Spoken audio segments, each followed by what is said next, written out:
makes it better in the long run, I don't mean, care. have you seen some of like the early physics out of that game? Jesus Christ, man. Oh yeah, no, you can literally pretty much interact with everything. There was a guy who teached his math class on a dry erase board that's in the game. Yeah, Teached. whatever. Okay. I wasn't teached right. Okay, Shut Mr. up. Gesture. Yeah, I was gonna say, like, whoa, if you're living in a glass house, let's not start throwing stones, all right?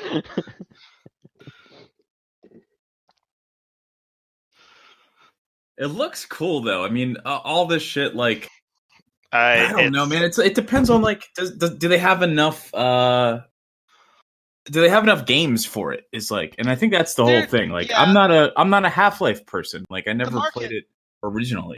The market is generally pretty saturated with a lot of like lower end games. If you're willing to give them a shot, there are some big ones. Beat Saber is fucking awesome. Beat Saber is such a good fucking game. But like, I don't know.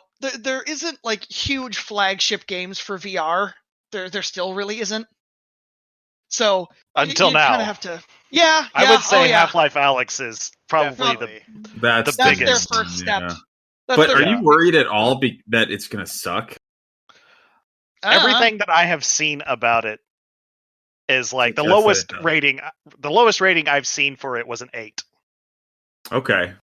And everything else has been like 4.5 out of 5, 9 out of 10, 10 out of 10. That surprises the shit out of me, though. Yeah. Just because, like, it's so rare for a game that's gotten that much hype to live up to it. I mean, Portal 2 was pretty solid.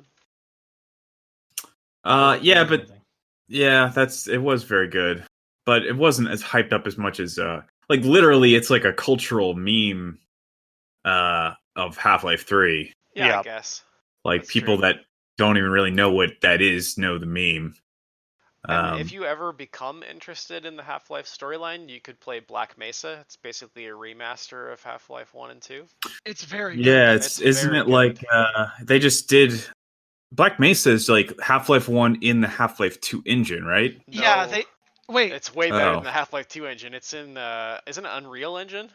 Oh, I don't know. Unreal Engine? I think I thought it was Half-Life 2. I thought it was well, there have been a few different remakes of Half-Life 1 in different engines. They've done one that was like Half-Life Sword, and then they did one called Black Mesa, and then there's another one that has some other like reference it's name. a newer Source engine now. Yeah. Okay. The remake of Zen in Black Mesa is just it's choice. They did a really good job remaking Zen, because Zen kind of got rushed. Like you can really feel that in the original Half-Life when you play it, because it didn't have like, I don't know, the charm and like depth. It was just kind of like this barren nothingness with like weird plants. Zen in Black Mesa is fucking awesome. Yep. Especially the skybox. It actually looks like a pan-dimensional fucking super continental. Well, don't get too spoilery on him. Lots of this is yet to be discovered. Yeah, Zen. I don't know what any of this means. Well, yeah, it's that that spiritual thing where there's peace and calm and lots of jumping. That's what I do when I'm very peaceful and calm. Yeah. Oh, Travis, did you see people that were playing Half-Life Alyx when they run out of inventory space have started putting like just carrying a trash can around and filling it with Oh, that's great. It was fucking awesome. I'm kind of fighting the urge to like whenever I get it, just want to like kill a head crab and just wear the head crab as a hat. Yep. Like just a dead head crab as a hat. I don't think I can probably do that, but God, I want to. I want to get one of the plush ones that you can wear on your head. Sure, why not? You do you, man. The world is your oyster. I love head crabs. As long as it's within the confines of the four walls of your apartment. And some weird places on the internet. The only head crabs that aren't cute are the venomous ones because they look like spiders. Regular head crabs are cute. They look like turkeys. They do kind of look like turkeys. That's fair. Fat, brain-eating turkeys. Anyway. Yeah. So let me do the old random roll. I should find my notebook. There it is. Oh, fuck! Well, Tanner, looks like you've been selected by more than just whatever that was that fell down. It was only a single PlayStation controller. Oh, no. Let's see here. Where are we? Okay. So, last time on Carrion Crown, we were in Thrushmore. We finished up in Thrushmore.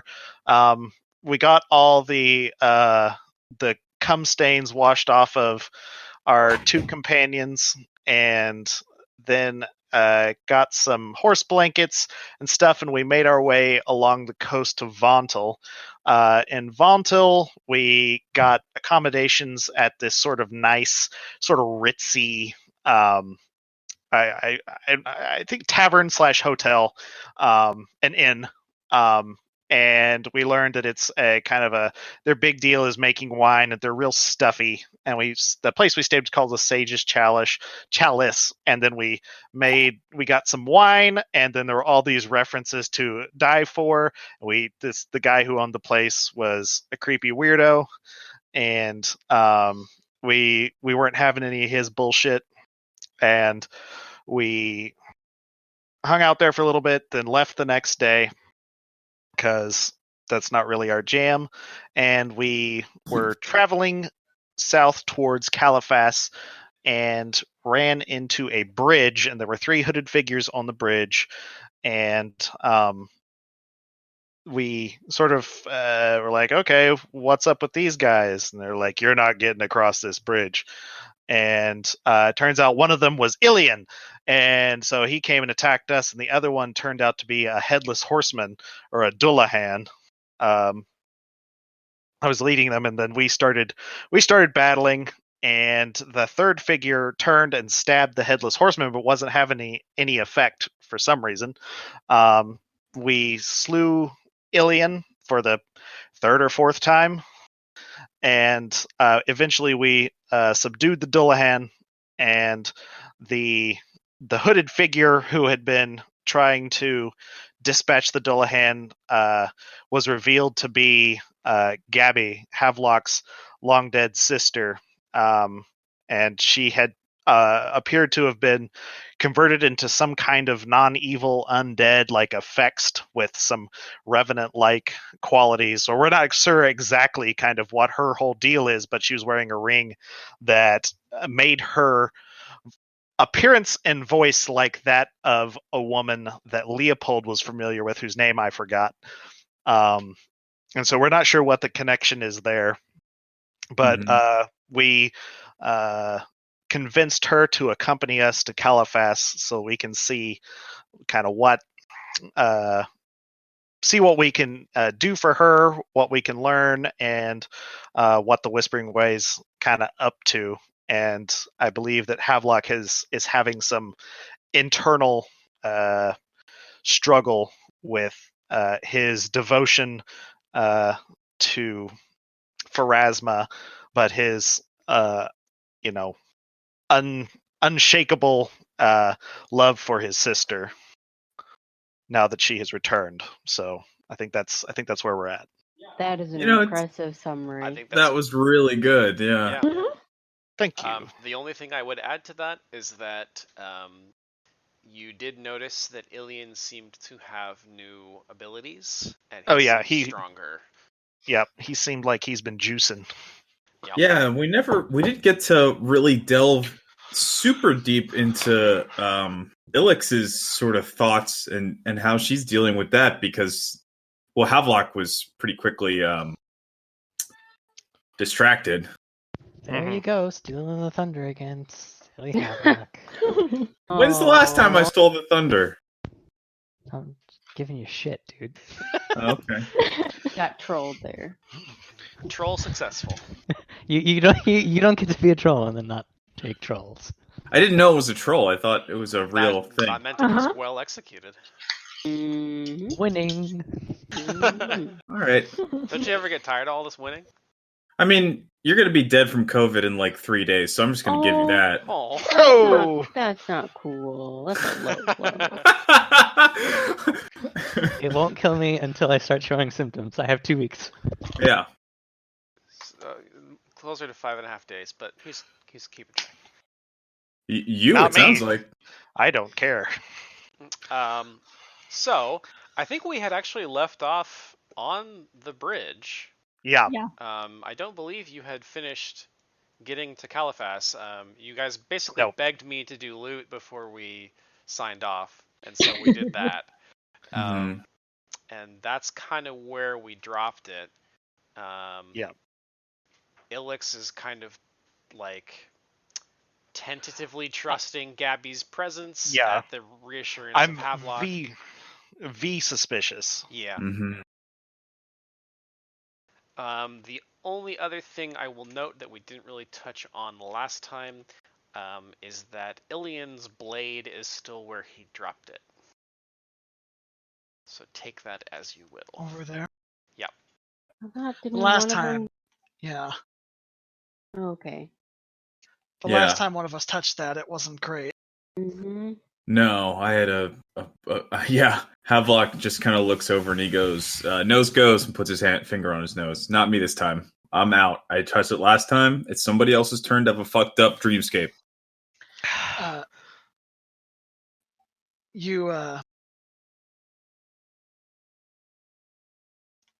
What are you thinking, Ilix?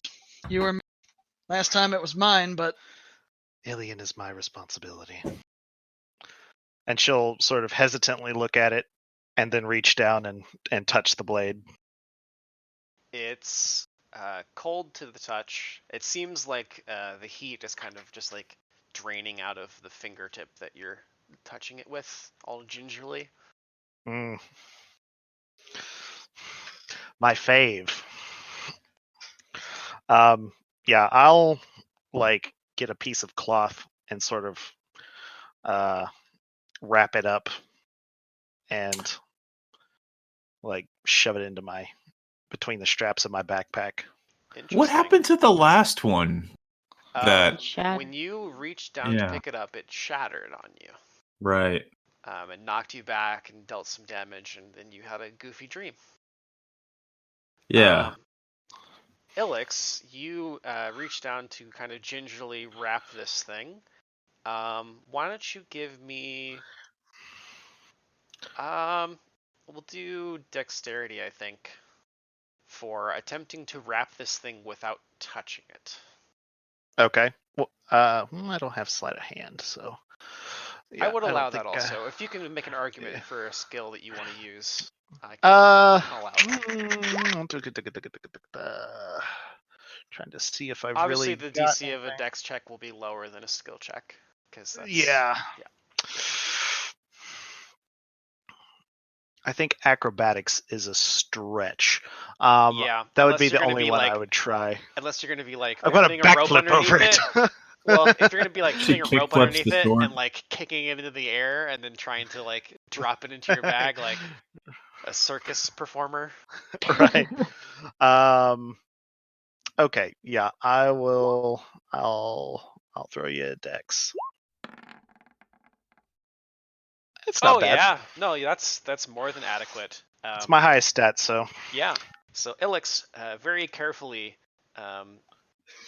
takes this thing and uses like the corner of the cloth to make a little, almost like a rope, to pull it and roll the blade along the ground until it's fully wrapped in a, I guess it's a linen that you're using? Yeah, or like a bit of tarpaulin or something like that. Yeah, it might be from my old cloak that I brought with me. Okay. From the forest. That's probably what it is. Fair enough. It's Plea's old shirt, not the one that is covered in flames. Yeah. So As you finish wrapping this thing, you notice that there is now kind of moisture beginning to condense on the cloth that you've wrapped it in, and it's starting to crystallize. I'll take that as you will. Yeah. The blade is deeply cold. It's already starting to freeze the moisture on it. We can take a look at it later. We should. Is it melting? No, it's like the cold from the blade is penetrating through and like causing moisture to freeze from the air on it. Oh, I see. Like frosting over. Gotcha. Take it and we can have them look at it later. We should get out of here and make our camp for the eve. Too bad it wasn't summer. That'd be a nice cooler. That it would. What did we do with the horses? They're down the road. I'll go get them. Yeah. Havelock just turns back. Suey! Suey! Come here, girl! A wild hog comes running out of the forest. That always works. Always not rational. I have acquired food. Behold, my noble steed. Like 30 to 50 feral hogs come. Oh gosh. We find out Havelock's true calling and his new class. literal calling. Jesus. All right. Yeah, Havelock is just gonna. Well, we don't have an extra horse, and he's gonna hold out his hand for Gabby to join him on his. I guess she had a horse. Oh, did she? They all had No, horses. she was on foot. Oh, okay. Never Yeah, mind. Not only the one guy. Yeah, he had a magic horse. There was one And then horse it and she bailed ran on him. away. And he knew my name. I mean, safe to say this one's probably with the whispering. Yeah, I guess. Is he my dad? I don't think so. Was he my dad? What did he actually have on him? You figured out my plot twist. I knew it. He knew my name. Maybe he's my dad. You solved my dad puzzle. I knew it. Did he have anything on him other than like the gear that we found, or was It's like a bunch of skulls. I think there was a few unidentified items, correct? The horse fucked off. An unidentified amulet, a round disc with a protruding skull on an orange crystal, with orange crystal eyes on a chain. Did I get you a handout for that, by the way? This one. And a flail. Hello? No. Can you guys hear me? I don't think I did. Yeah, we hear you. Yeah, you're a little low. It's hard to tell because people just kind of talk right over top. Gotcha. Yes, I have full plate, flail, unidentified amulet, round disc with protruding skull that has orange crystal eyes on a chain, and a ring of protection +1. Do any of us not have a ring of protection at this point? I don't think so. I don't think that's possible. I think I'm good.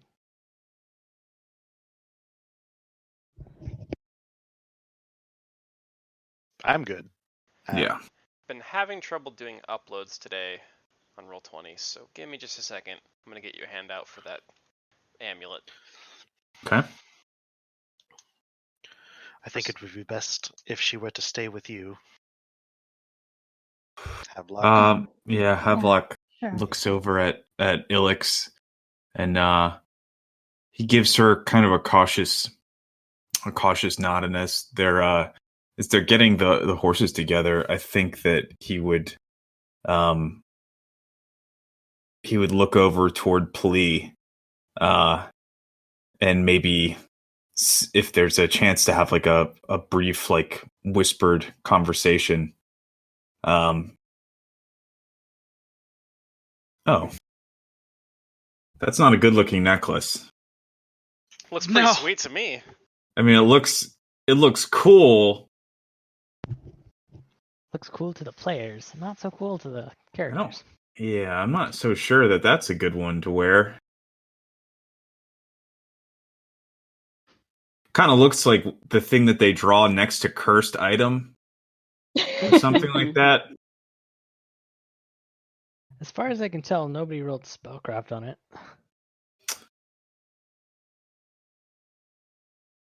I don't remember if we even tried to identify stuff last time at the end. Yeah, I'm curious who has that in their possession. Not I. Not I. Plea. Yeah, please, or the pack carrier mule. of all things. Makes sense. Don't have to carry weapons, so makes sense. Let's see. I is strong boy. I don't believe anybody succeeded at spellcrafting it because the check is quite high. I don't I don't anybody think we even attempted. rolled them. No, We didn't roll any spellcrafts since There's like a bunch of attacks. there's a bunch of attacks. Actually, no, never mind. That's just never mind. That's Ilix just spamming. Yeah, but if you go back up to mine, I rolled an attack with my greatsword, and there's nothing else but Ilix longsword attacks after that. There's no spellcrafts, no nothing. Xenesis rolled a spellcraft, and so did you. 24. I rolled a 24 for I rolled an spellcraft. acrobatics. Oh, you were attempting to identify her sword, I think.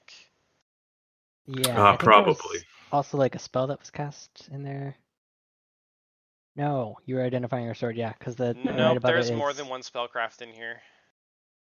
Well, Hey, you're right, because he's got pasted stuff about what effects is. Yeah. That must be... What the hell did I roll an attack roll later for? Testing it? I don't know. Maybe. Yep, okay. It looks like somebody rolled a bunch of fucking attacks for no reason. Well, not no reason. I think I know who it was. I have no idea. It wasn't no reason, but it wasn't a good reason. Okay, well. Well,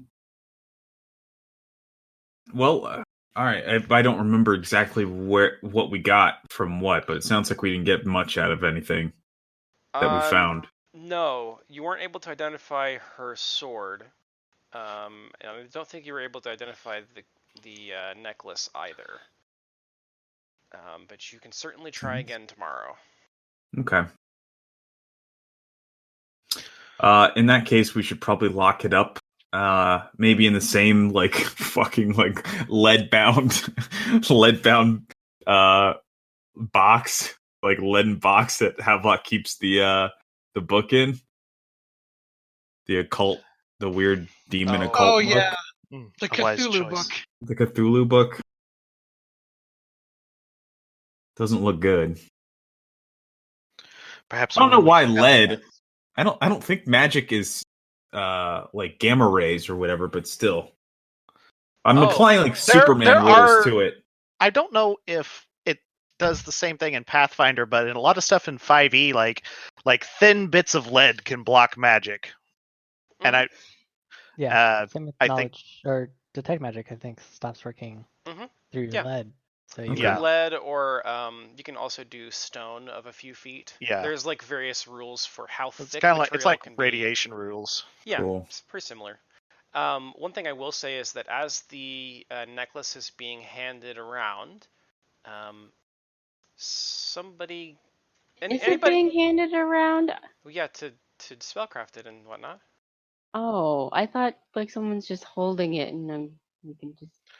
Well, they're not like keeping it in their pocket. They have to hold it out for you to look at. You have to be able to inspect an object to spellcraft it. I guess you're saying like passing it around. That's what I get from handing.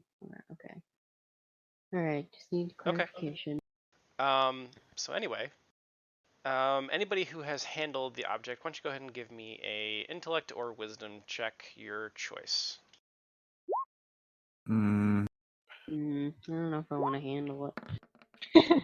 Well, you already spellcrafted it, so. And I guess the question would be like, if there's adverse repercussions from the first person doing it, would we have known to not all do that? If there was that, you would be rolling saves. I mean, I figured. Yeah. So Havelock is the first to notice this, as Plea kind of holds it out for Xenesis to look at. The eyes begin to, like the ruby red gemstones that are in its eye sockets begin to glow with a faint red light anytime they're near Gabby. Wonder if this feel it resonate with the dead in some. You're cutting out, my man.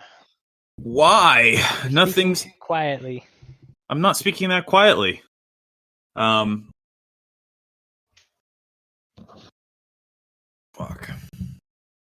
I kind of heard what you said. Well, I have to figure out why this is happening because I'm not speaking that quietly. Fuck. It could also be that you're speaking in a low register, which is harder for mics to pick up. Maybe. Yeah. I think I was just gonna say like that it seems to be interacting with undead in some way. I guess I will edit that slightly in that they were already glowing and they glow brighter the closer they get to her. Yeah. Okay. I don't want to give the impression that its range is only 5 feet. Yeah. Hey, there's a zombie directly next to you. I mean, in some ways that could be useful, but does it detect undead? Maybe that's part of what it does. Plea wraps it around his wrist. If it detects, and just like holds it near Gabby and like tests this theory of Havelok's. She kind of leans away because she doesn't know what you're doing or what it is either. Can I see it? Hey, do you mind? Plea takes it off his wrist and hands it to Leopold. Well, if that's what we're thinking. Plea, oddly, you feel stronger than you did before. You hadn't realized it, but you didn't feel great while you had that thing in your possession.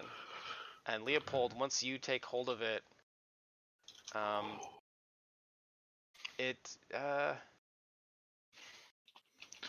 you don't feel the greatest. I'll walk to the end of the bridge because if we're thinking it's got some kind of range, best way to find out is walk away with it. Yeah, once you get about 60 feet away, it stops glowing. Now head on back and kind of hand it back over to. Yeah, Havelock is standing there with the lead box open. Yeah, probably put it in the box. Yeah. This is the boo-boo box, the box of bad things that we don't understand. If this sword would fit in there, I would place it, but what's the DC to stretch lead? Turn into a taco? Like 40. I think I could do it.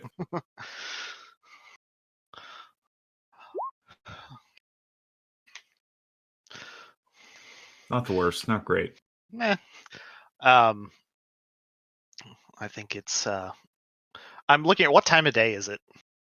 I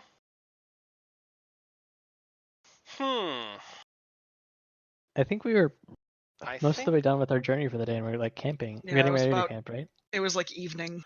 Yeah, I would say it's probably evening to late afternoon when you guys reach the bridge, because I recall that it was dusk, like getting close to dark. Mm-hmm.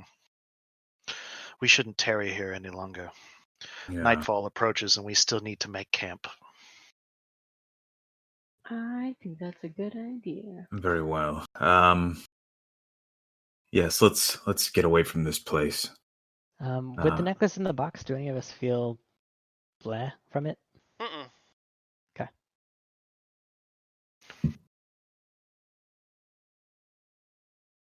Well, who has the box?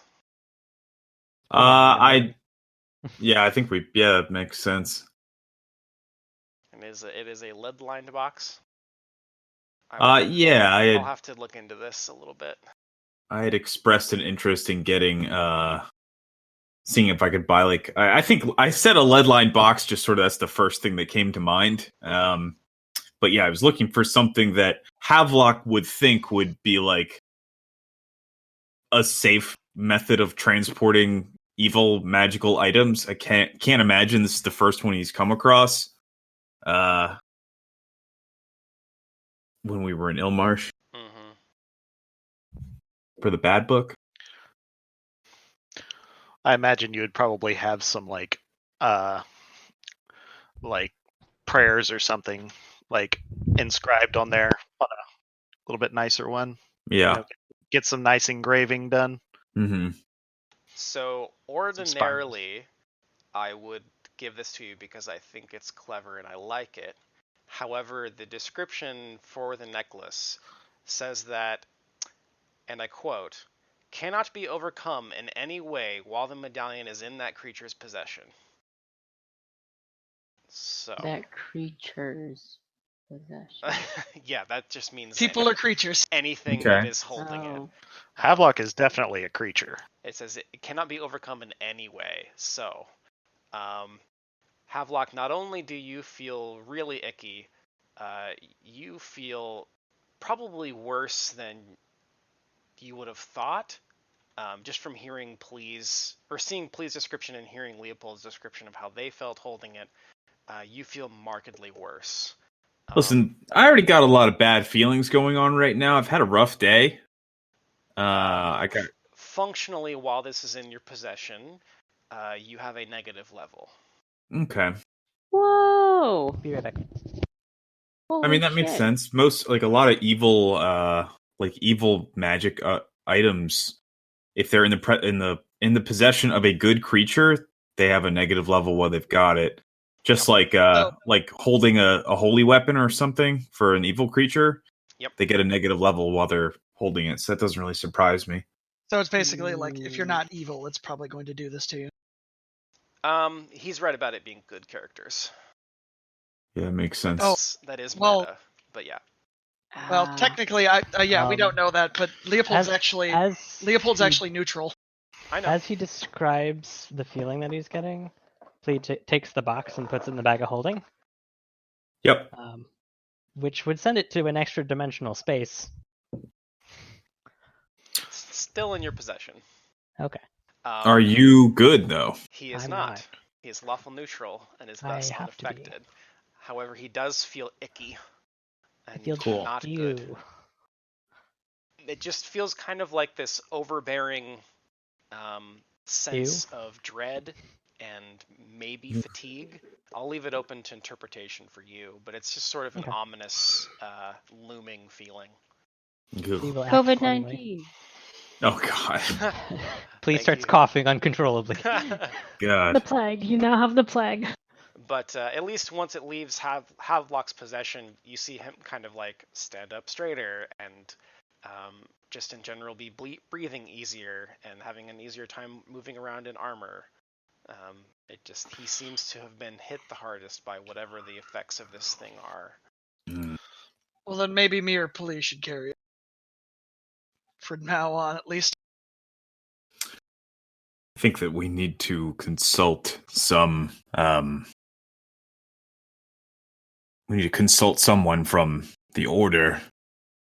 They might know about such things. Would they even allow Gabby in? This conversation can be had on the road. Yeah, I think we getting ready on the horse and all. I don't know. I mean, they counter the Whispering Way. I don't know that the Esoteric Order is necessarily like on a campaign against undead of all kinds. In the way that like Pharasmic followers are. Generally. I think they're more concerned with like magical studies and like magic artifacts and shit like that, and like magical archaeology type shit. I like to think of them as the Warehouse 13 of this universe. What is that? They collect evil shit and just hide it away. So it's a little bit like a more fantasy SCP / Warehouse 13. Mm-hmm. They collect powerful things, not necessarily evil things. Well, the things in Warehouse 13 are evil because they're too powerful to exist out in the world. Yeah. See it. So I look at Xenesis just skipping all over around this bridge. Like, what is going on right now? Yeah. She does not know how to think of the situation, so pacing is what she's doing. Okay. So I guess we go and make camp. If that's sure. Yep. That's what we're gonna do. Let's do it. Follow Ilix. She know the way. Do you know that way? she do? We're on a road. Well, just let me get out the fate-controlling plastic pieces. I don't like that they control my fate. I'm supposed to leave that in the hands of. So there's Pathfinder coffee, by the way.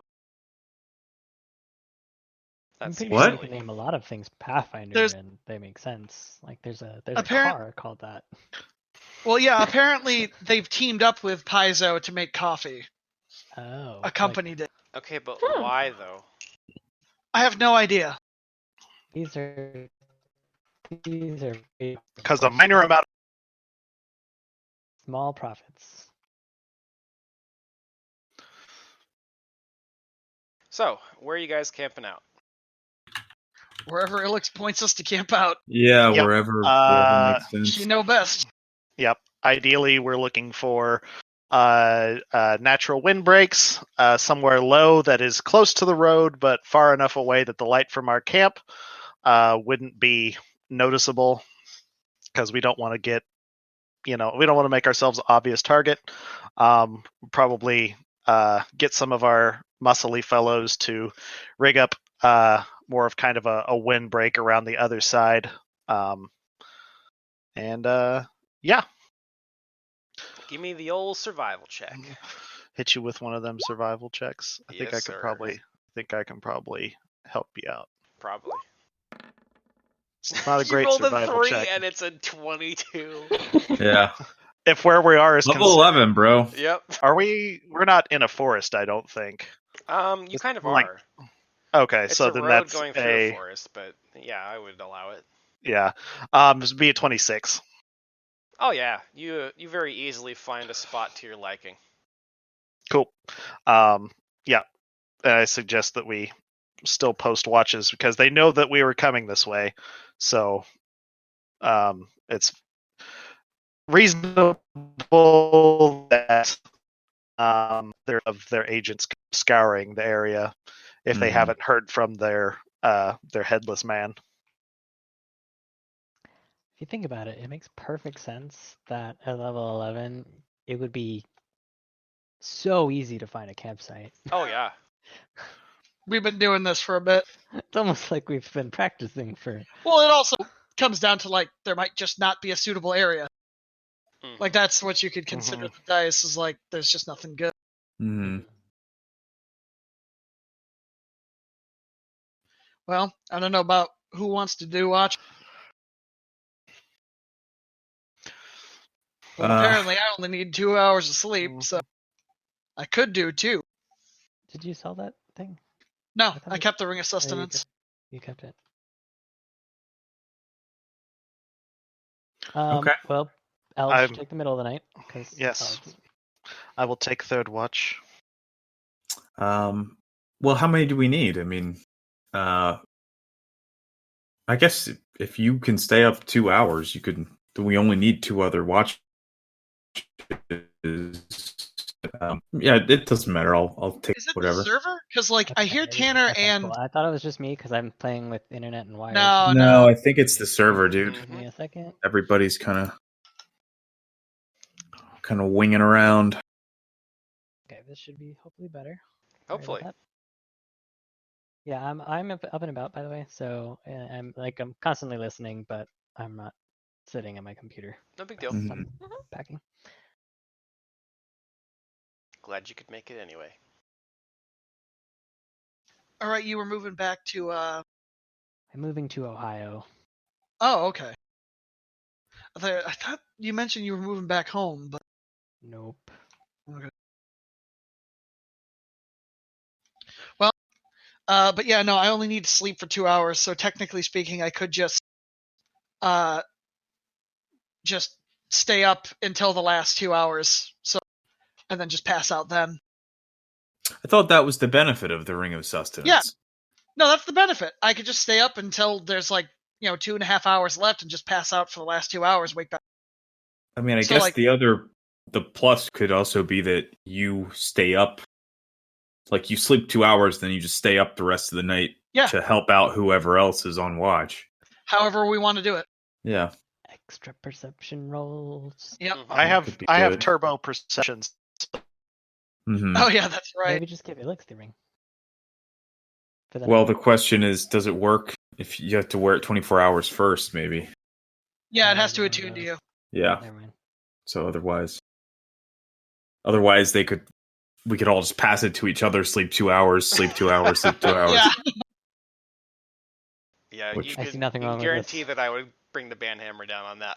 Yeah, that is not intended. Clearly not the intended use. Like, otherwise we'll just like take one slice of bread and everybody just like puts the ring on, takes a bite. It's like, oh, so full. Whole party full off that slice of bread. Don't need to eat at all, apparently. There we go. I've returned. Welcome back. All right, so shall we say that Ilix takes a solo watch, and then maybe Plea takes a solo watch, and then the rest of us have. Be good. Okay. Yep. I imagine Plea has normal vision, and Ilix has low light vision. So I imagine Gabby stays up the whole night and just tends the fire. Can undead sleep? Probably not. That's a good question. Torpor, maybe. They might like kind of go into a state of like just kind of sluggishness. No. Intelligent undead. Undead do not breathe, eat, or sleep. Yeah. They don't sleep. All right.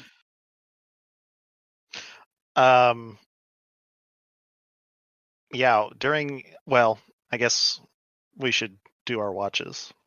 Then whenever it's my watch, I'll say my thing. Yep. Decide on an order, please. Think we did? I guess I'll go Ilix first, then Plea first, Ilix, and then yeah. And then Leopold helping with whoever's left. Leopold and then Leopold and Havelock. Yep.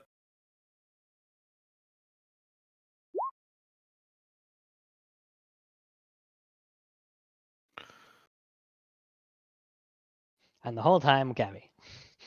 Yep.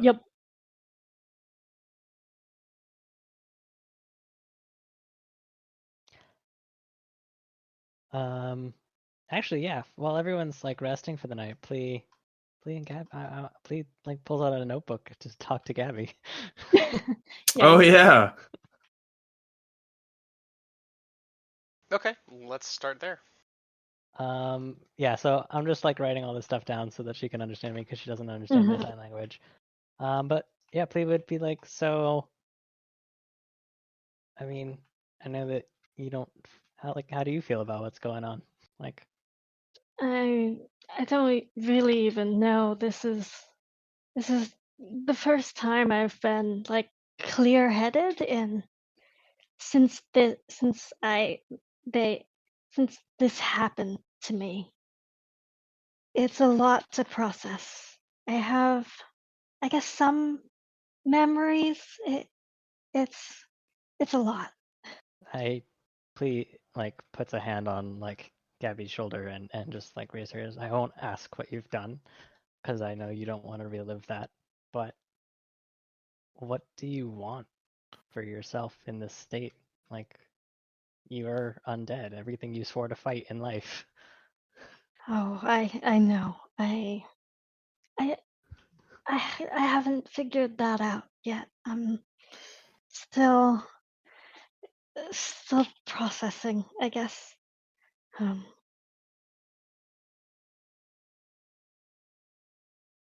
you think they have any form of control over you? I think they must have at some point. At some point they surely did. The things. It was kind of like being in a dream. I knew It was my body, but I couldn't act. I couldn't be myself. If that makes any sense. I'm not sure. Plea nods. He understands.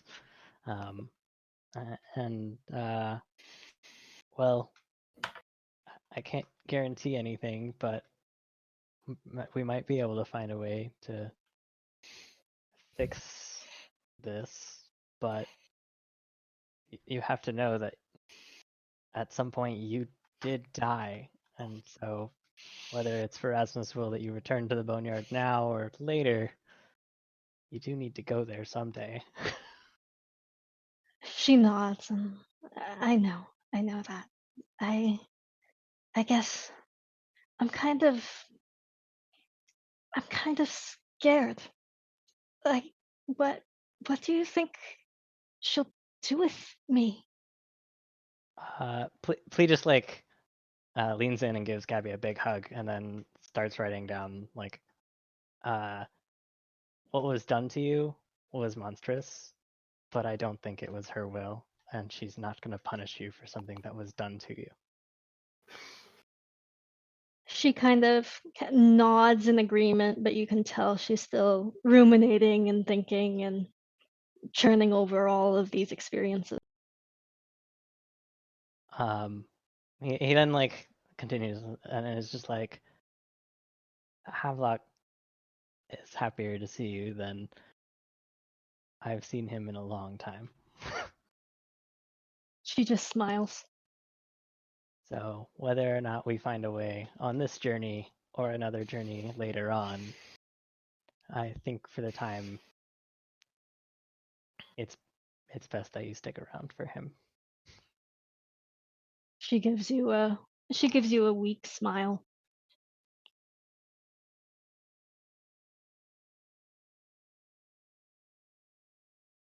And yeah, and then I just go back to like keeping watch. Mm-hmm. Okay. Well, the rest of their shift passes uneventfully. You realize that the fire is getting a little low, and so you throw a couple extra logs on there before you turn in because you're beginning to get weary.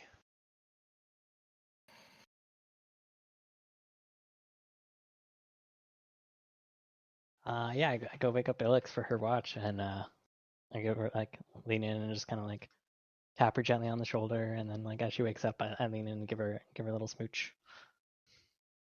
Time already. She'll get up and she'll stretch, and then we'll give you a smooch back, and then start, doing her thing. Keeping eyes and ears out. A large portion of her time, that's a 33 or 43, excuse me. A good portion of her time is spent kind of near the edge of the fire watching Gabby. Yeah, that makes sense. She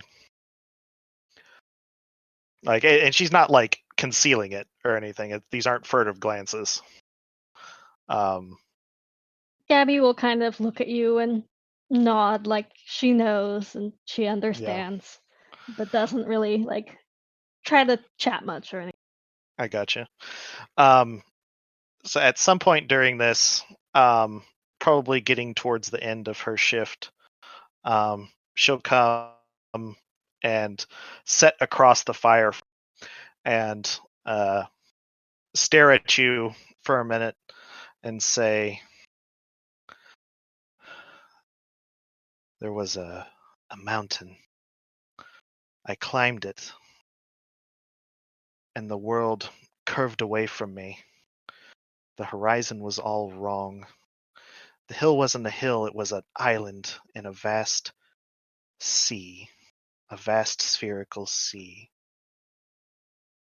And something like a giant fingerprint pressed across the sky.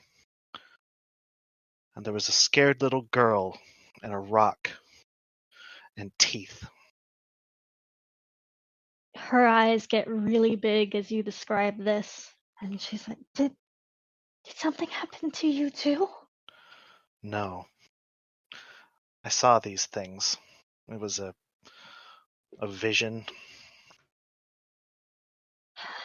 She looks confused again and kind of just looking kind of down in a way, like trying to understand and make sense of it. She's like, that's what happened when it was the girl in the barn, and then I was there on that island as you described it, and for I don't know how long.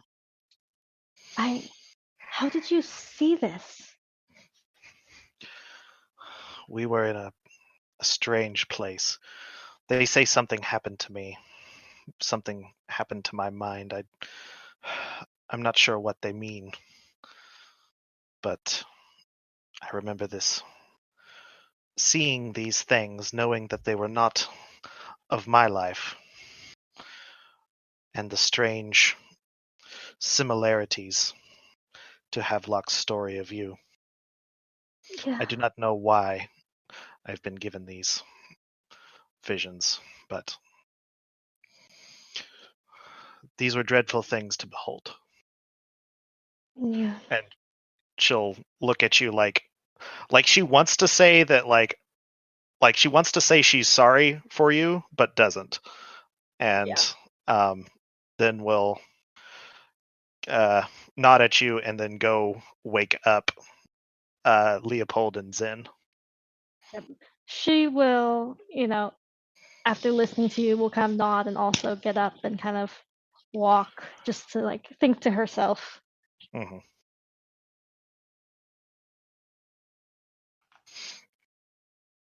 And assuming that my perception didn't detect, 30 weird-bubs coming to eat us. Only 29. Damn. Yeah, sorry, the DC was 45. Yeah. For the I mean, I could have hit that. The flying invisible mob of Tarasques. Flying invisible. I could conceivably hit that DC. Just saying. Yeah, I know. Yep. That's my watch. All right. So nothing so far. And nothing to report. Oh no. Xenesis puts her eye out with the raven's head. No, It's probably like half nodding off, maybe. Yeah, I'm probably half nodding off. You did roll a 1 and got a 17, so you're doing fine. Yeah. How is yours so high? Has Gabby come back, or is she just walk off?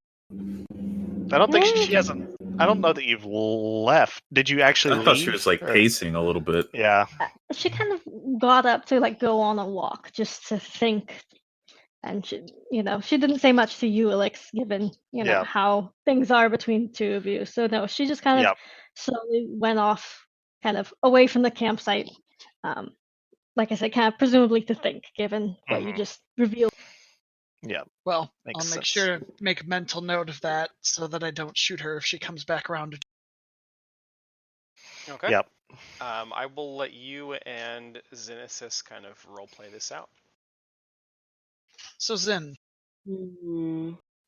what's your thought about this whole thing?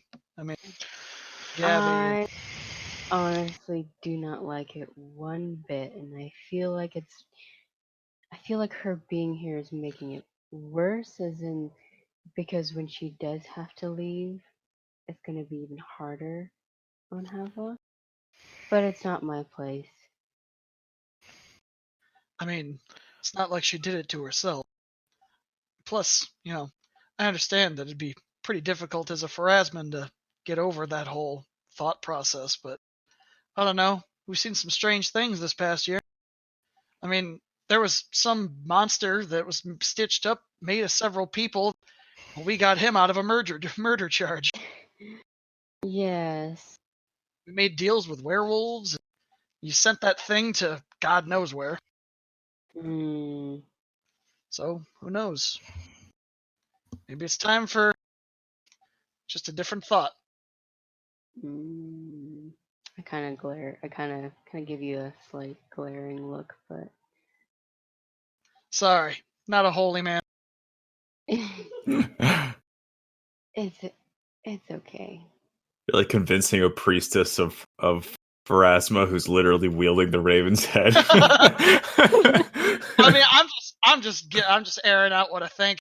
No, it's fine. I just think it's made me laugh. Yeah, it is going to be hard though. You seem like a very kind man, Leopold. Well, I guess I'm trying nowadays.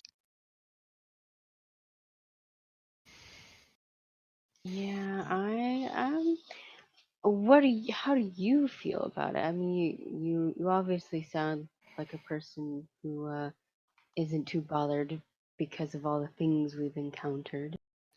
I've been bothered by it, but I guess I just kind of put it behind me. I've always been pretty good at that. I mean, there was a couple of times during that whole underwater situation where I thought I was going insane, but seems we came out of that all right. Yeah. As for this situation, well, it's hard to see her looking the way she does. I didn't think I'd ever, see any. Well, it's not actually her. Just didn't think I'd see even an image of anybody I remember. Is it terrible for me to think that I'd rather see her in her undead form than have her masked by that ring? I don't know.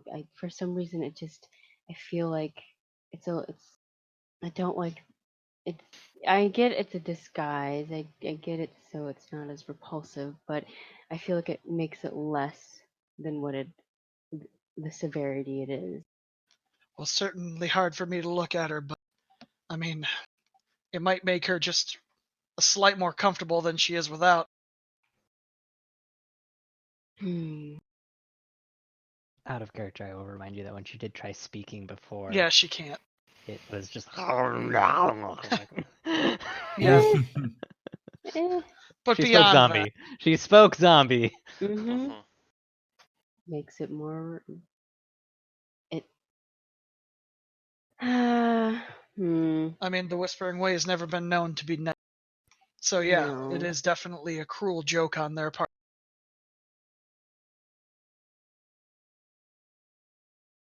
Just don't know what we'd be able to do for her in the long run, that is. I mean, I know what you Pharasmans have in the back of your mind. Yeah. I just treat it as it's not necessarily. I mean, yes, we all as a party are probably affected by it, but I know it's not my place to make any judgment outwardly. So I will be as respectful as possible. Suppose that's all we can. Besides, who's gonna stop Havelock if he goes on a rampage if we do try something? I got a few spells up my sleeves, but again, I will try not to interfere in this situation. Well, for now, I trust him. And if he trusts her, so I do too. Just saying, if you come at the king, you better hit me with a reflex save, because anything else, I'm punching right through it. You best come correct. Definitely don't give him freedom of movement prior to coming at him. You come at the swan song, you best not miss. That's all I'm saying. You saw me go Super Saiyan once, I'll do that shit again. Leopold, do you hear Havelock? He sounds like he's talking He's just I was over 9,000. He's having a puppy dream. He's having power fantasies in his sleep. Probably the most Havelock You mess with the ball, you get the horns. Yeah. He's just constantly intimidating people. Yeah. That's all he dreams about all night. Just saying, like, movie one-liners. I'll be back. Feeling lucky, punk? You feeling lucky, punk? Did I swing my sword 6 times or 7? And he's like fucking waving his hands through the air like he's holding a sword. What? That is canon now. He for sure does that in his sleep. What? That's he like pipes. What? Punk ass motherfucker. Might be getting time to wake him up before that dream makes him go a little bit. Well, either way, it was a good talk, Zen. Same. I learned a little bit more about you. Yeah, nice. sorry. I'm a bit reserved most of the time. No need to apologize. I too am probably pretty reserved, so. Little smile off to the side. Like, not sure what you're reserving, but. Just gotta get a few beers in her and get her naked. And then she's very liberal. She's horny, but she's Jesus. I'll go. Are you talking about Xenesis or Zuzu? Yes. Yes. Oh, Havelock dear, I think it's time to wake up. Stakes, burn them! What? You've been swinging your sword quite wildly. Kill them both! Xenesis, as you put your hand down on Havelock to kind of wake him up, there's a soft crinkling sound like paper under his blanket. I kind of looked over to Leopold. Leopold, did you hear I don't think so. Am I sleeping on plastic sheets? What the fuck? Havelock, you feel something kind of like crumpled up on your chest, like underneath your blanket. What? I look up at Xenesis and I go, Xenesis, if you wanted to get under my blanket, there are better ways to do it than this. Oh, it's not the appropriate time. I like privacy. I think there's something underneath your blanket paper. Did you pad your blanket? Not that I can recall. You know how I sleep, though. Maybe I jotted down some heresies while I was resting, and I pull the blanket up and look down at the parchment on my chest. There's a small crumpled piece of paper. I pick it up. I detect magic. On the paper.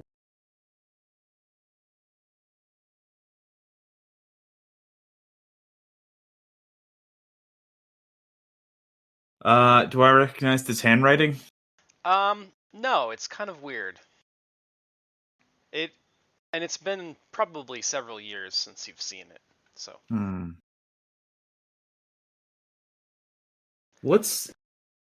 It looks like somebody jotted something over monster or under it. Can't let myself be a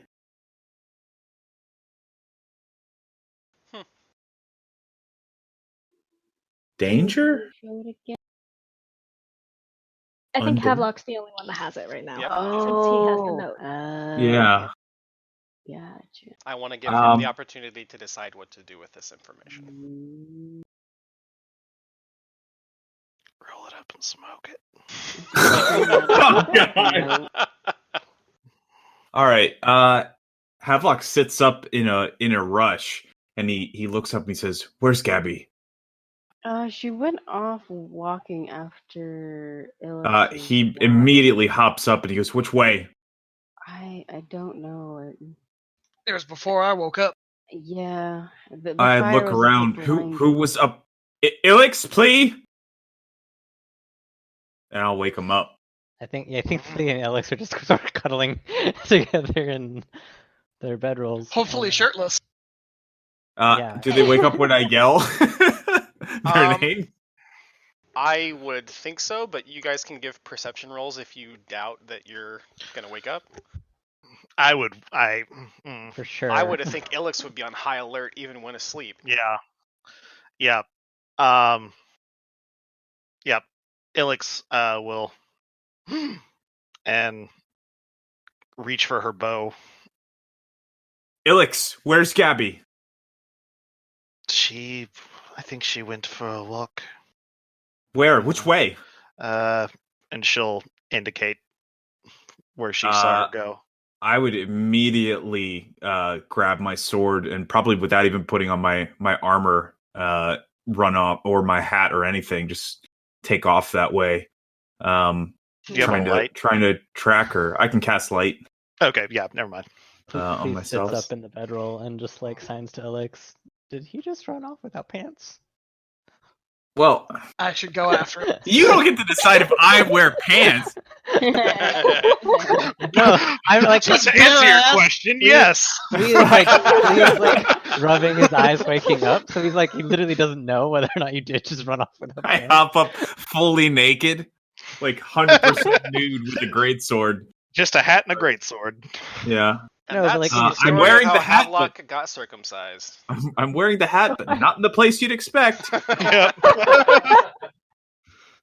No, I think he's wearing like typical John. underclothes, like some Got some long johns, some a linen shirt or something. like a linen shirt and like long johns. Probably barefoot.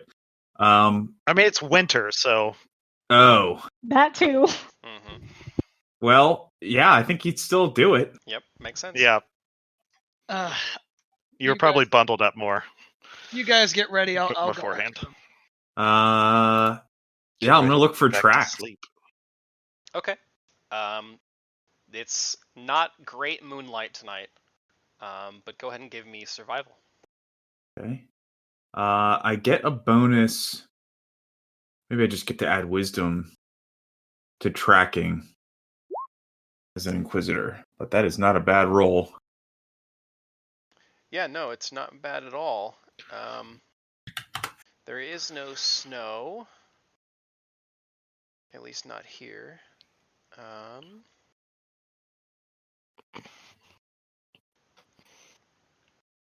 Okay, so Inquisitor adds half her level on survival skill checks made to follow or identify tracks, so that would be an additional 5.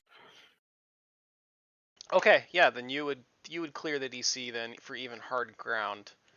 I've never had to bring this up because we had a ranger, so like I never had to do it. But Inquisitors are normally the wisdom tracking people in a party. Following tracks. You move at half normal speed while following tracks, unless you want to move twice your normal speed and take a minus 20 on the check. I think a minus 20 would be beyond, well beyond his capabilities. So you can. I think you can move at normal speed and do a minus 10. It's minus 5 actually for normal speed for some reason. Minus 5. Okay. Okay. I mean, it's really hard to do it if you're like sprinting, but it's not so hard to do it if you're walking. Yeah. If you're walking slowly, you can do it without a modifier at all. Well, I guess minus 5 because he's trying to move as hastily as he can. I mean, he wouldn't have a prayer if he's dead sprinting. But I think he would be hastily following the tracks. I'm like I said, I'm going after him, but I'll keep a respectable distance because I don't know if he's being led into a trap or not. So I just want to make sure that he's always got somebody. Depending on the level of success I'm having, I would also cast guidance on myself. Makes sense. So you have a 24 there, is that correct? With guidance, it'd be a 25, but sure. Okay, yeah. Well, it depends. Do you round up or down? Down. Okay, Always so it down. would be, it would be 24. Unless it's 1, in which case 1's the minimum. Right. So it looks like tracking is just a matter of beating the DC for the ground conditions plus the visibility. So I did say there was some moonlight. So that is going to be 3, and then the ground is fairly hard because it's really fucking cold. Yeah. So that's 20. So the DC is 23 to track this person at night. In that case. So 25 hits it, but you'll have to move at half your normal speed. Okay. Well, I guess I would move as quickly as I can. While still following the tracks, yeah. While still following it, and I would probably cast Detect Undead as well. Oh, clever. Okay. Which reveals the presence or absence of undead auras. Well, I don't know. That's concentration, actually. I probably wouldn't be able to maintain that. No, I think you can. Yeah, okay. It's concentration, like you can't have more than one concentration spell up, but I don't think it's hard to say that you could be concentrating on a spell while also looking on the ground for like a physical markings like tracks. I don't think that's too terribly far-fetched. Okay. Yeah, so you do manage to follow her tracks. You don't see any undead auras though. So I follow them for a while, and they just keep wandering. I think, let's say you're following them for probably 5 to 10 minutes before one of your party members shows up, because you're moving slower than they are. So who's first to arrive? Well, Leopold said he's the only one that was following. Oh, okay. Yeah. Wait, Havelock like jumped up, dropped this note or whatever, and like called for help, and everybody else is like, "This is." I think. Well, I mean, Plea and Ilix were like fast asleep, so Plea probably goes over and like notices. Actually, do I notice the note? I guess it's. That depends on how closely attention you're paying to Havelock's belongings. I would think you'd be mostly looking in the direction he ran to. Yeah, I asked Xenesis. I assigned to Xenesis. Is like, what is he doing? Well, he had a note in it. Well, there was a note that was in his bedroll. He read it and then just took off. So, I don't know. Yeah, I go over to his bedroll and look for the note. But I don't know if he dropped it though. It doesn't take you very long to find a piece of paper. It's been kind of stomped into the ground a little. Looks like Havelock might have dropped it and stepped on it. But in any case, I will get that out for you. Can I help Havelock? Just if I catch back up to him, can I just, he doesn't need to explain. I know why he's doing it. So can I just help him try to survival? Yeah. Havelock, a short while after you start, after you've been tracking her, thus far it doesn't seem like she's done much to try to hide her trail. And in the beginning, it looks like she really was just kind of walking around. She circled the campsite a few times. She walked over to... well, actually, maybe you didn't notice that stuff because you went running out of the campsite. So I think you find that she circled around the campsite at least once before kind of quickening her pace to the point where she's almost in a dead-out run by the time Leopold catches up to you. And those are the tracks that you are finding now. Yes, she's really... Yeah. Please is sharing the note with Ilix and Xenesis, and sure. He quickly picks up his stuff, or at least the bag of holding. Probably leaves the bedrolls and stuff, and signs that we should probably chase after them.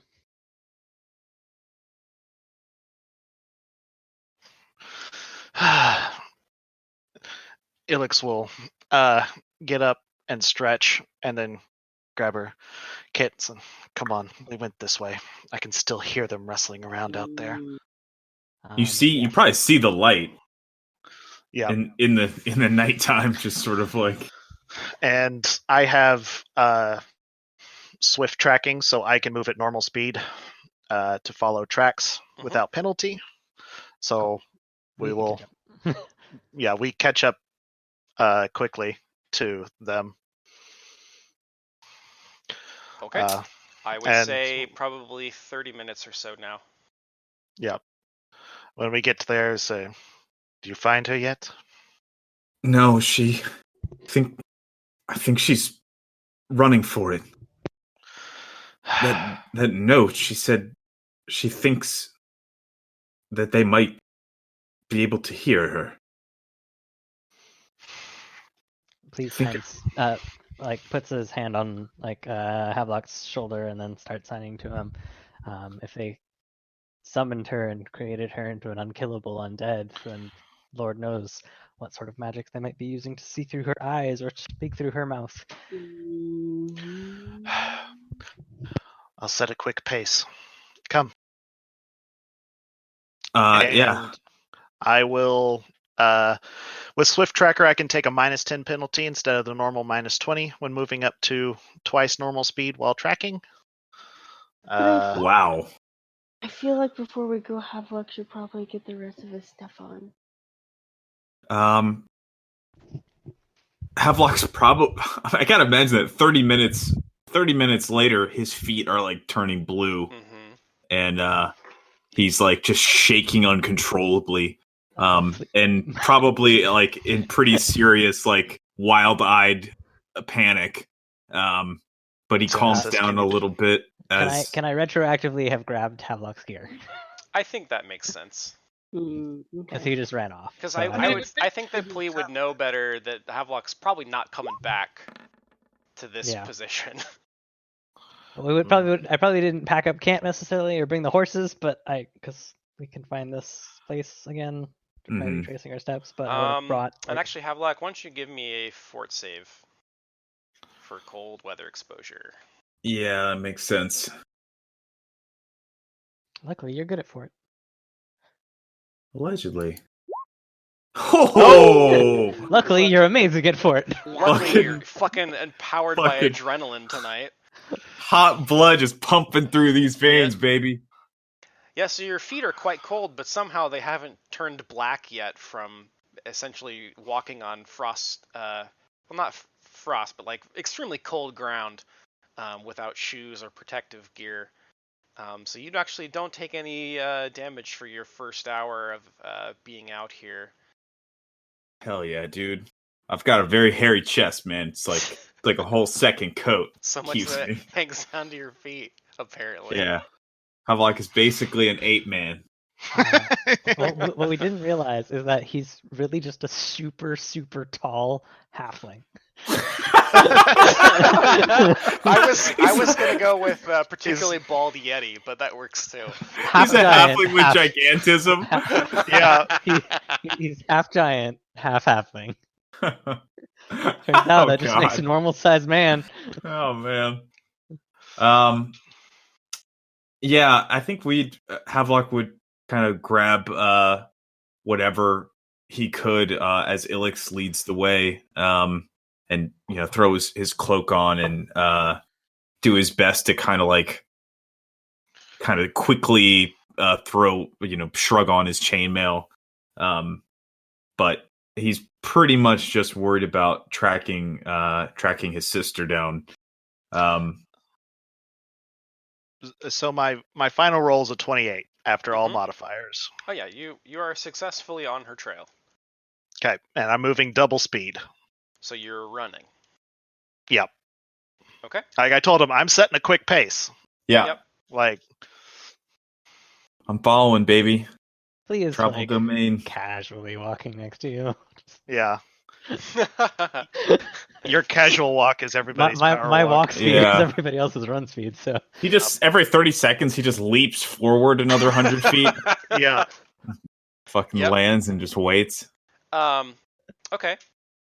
So I would say probably another hour passes, and you still haven't caught up to her yet. God damn. Well, she left at the beginning of Xenesis and Leopold's shift. Mm-hmm. Yeah. So she had like an hour head start. Probably more than that. It would have been because if you split up the night into 4-hour shifts and at the end of Ilix's 4-hour shifts? No, it's 4 shifts. Oh, I see. It would have been 2 hours each. I was gonna say, Jesus, how long are we sleeping? 16-hour rest? Siesta, man. Don't worry about it. Just a casual. These are cat rules. Okay. Actually, is another good point, because anybody who didn't get a full night's rest is now forced marching. You'll be fatigued if this continues and you don't have a full night's rest. I'm crazy keeping this ring assistant. I'm like the only one who's except for Leopold. That's true. Yeah. I have endurance, so I get +4 versus force marches. So yeah, you're probably. Yeah. I was at the end. Yeah, Havelock is fully rested along with whoever else there was.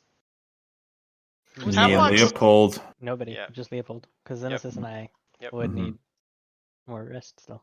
Yep. I've had 4 hours. I continue. I continue unless somebody tells me not to.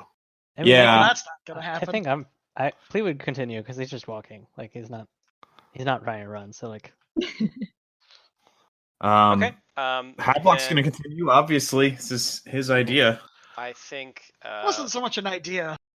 So that means that's a reaction. That Ilix and Xenesis, and Plea need to make fort saves for forced march. Because Leopold doesn't have to, right? Havelock already got a full night's sleep. Oh, actually, so did Leopold.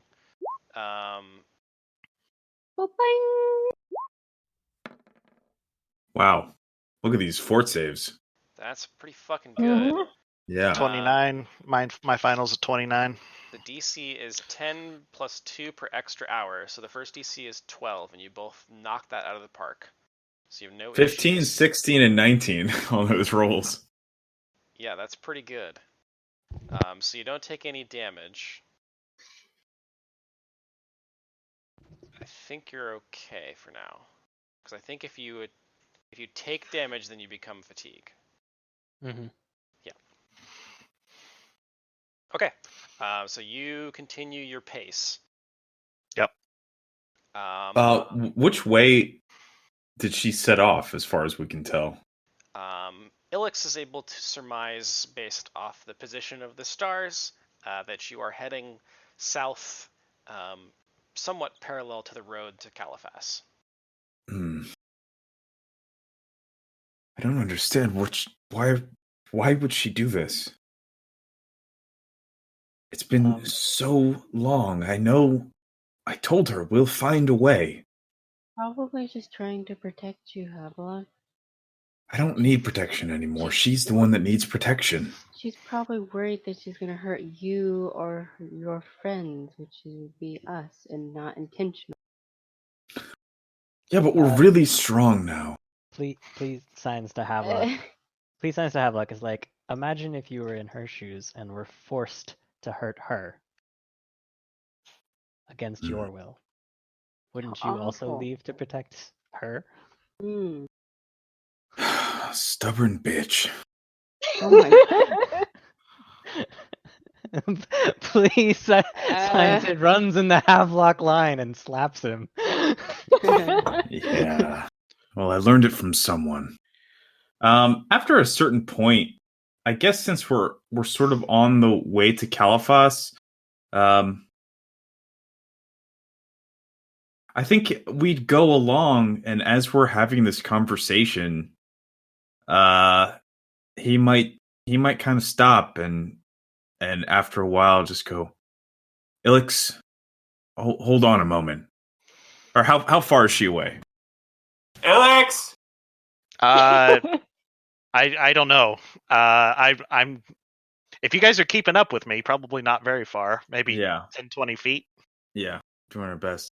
Ilix, hold on. And as we catch up with her, I would say,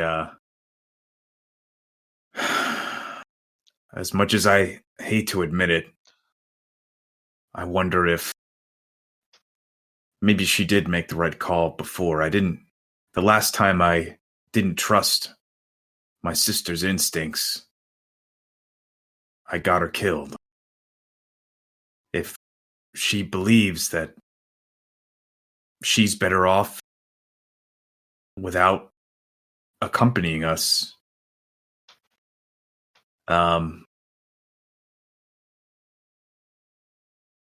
maybe it's time for me to trust her instead of trying to force her to do what makes me feel better. Please, signs to Havelock. Perhaps we should return to the camp and get a little bit more rest. We have horses. We can take them in the morning and catch up to here, and maybe resume the trail. I think that sounds like a great idea. I'm kind of out of shape. Out of shape? You've been fucking traveling across a continent for months. But On we're horseback. sprinting right now. On horseback, that's different. Not originally. That's At true. first, it was on foot. Well, Yeah. Well, we've had horses for a while. getting lazy. But even that isn't like that's not an easy thing. Still, that still takes endurance. Yeah. If you haven't ridden a horse before for a long period, it kind of fucking sucks. It kind of sucks a lot. It's not the greatest. Yeah, I think Havelock will eventually say, it looks like maybe she's headed toward Caliphas or somewhere else down here. If perhaps we'll run into her, perhaps we won't, but I think that if she needs to find us, that's something she can do. And he'll look at Ilix and just say, thank you for helping me, all of you, but perhaps it's time that I took a step back and honored her wishes. Out of curiosity, does it look like she's still running? Yeah. Based on the footprints? Okay. It doesn't actually look like her pace has slowed at all, which surprises you. Well, if she isn't We undead, know I guess. she's undead. Yeah. That was kind of my thought, is like if she initially sprinted away, and then if the pace looked like it had slowed, I could encourage us to press on a bit. But if it looks like she's still, still beating feet. Yeah, she ran track in Inquisitor High School. I can only imagine that not having to breathe has made her. She heard that track was really important, a very important skill for Inquisitors to have, but she confused it. Became very good at sprinting. Lol. Well, Ilix looks somewhat disheartened that you're keeping her from her hunt, but she'll nod at you and start leading everybody back towards camp. Could you have designated her as your quarry and gotten? I have to be able to see them. Oh, okay. Yeah. She is undead, so that's part of the question for me. Is like, this is what Ilix was literally made for. Was like tracking undead in her favorite terrain. Absolutely follow her all the way. The question is, will you catch up to her in time to do something, or before the trail gets lost on like pavement? That's the question. With a 2-hour head start, I would say it's fairly difficult. Yeah.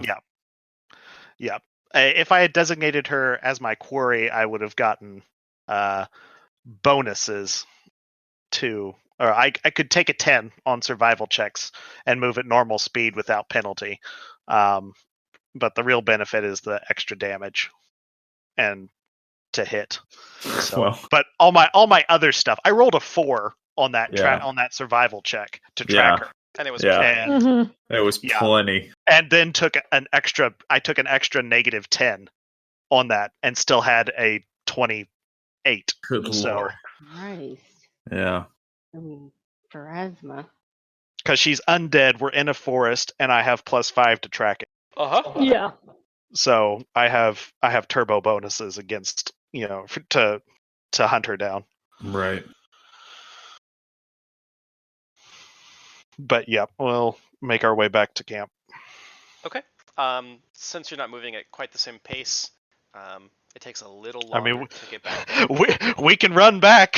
I was gonna feel like I'm more like interested in the fact that like she like ran away at a dead sprint, and like an hour of sprinting, she wasn't like, yeah, this is probably good.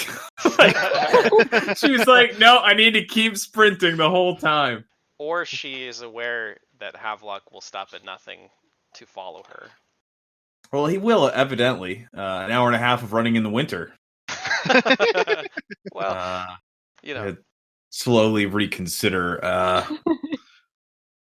Not a technique. Reconsidering shit is like something he's never tried before. It's like, wait a minute. You're gonna have to get a feat to do that. Oh my god, I can think about things twice. I don't like this at all. I don't even like thinking about things once. I knew you were gonna say that. I think it's mostly just that she didn't feel tired, because undead are immune to anything that requires a fort save, so she can't get fatigued from running. Yeah. Havelock just kind of mournfully goes, all right, I think perhaps it's time for me to trust her, and time that we continued our journey to Caliphas. And he just turns around and goes, Sweet! Sweet! And summons whatever. Summon something. Summon whatever is coming. All right, demonic direvore. Here we go. Okay, well. No, the 30 to 50 wild hogs are making another pass. You make it back to camp without anything attacking you in the night. But at this point, the sun is starting to peek through on the horizon. When you get back to camp. Flea takes off his immolation shirt and goes back to his bedroll. Does it burn people you're cuddling? I don't know if you consider cuddling grappling. Depends how rough.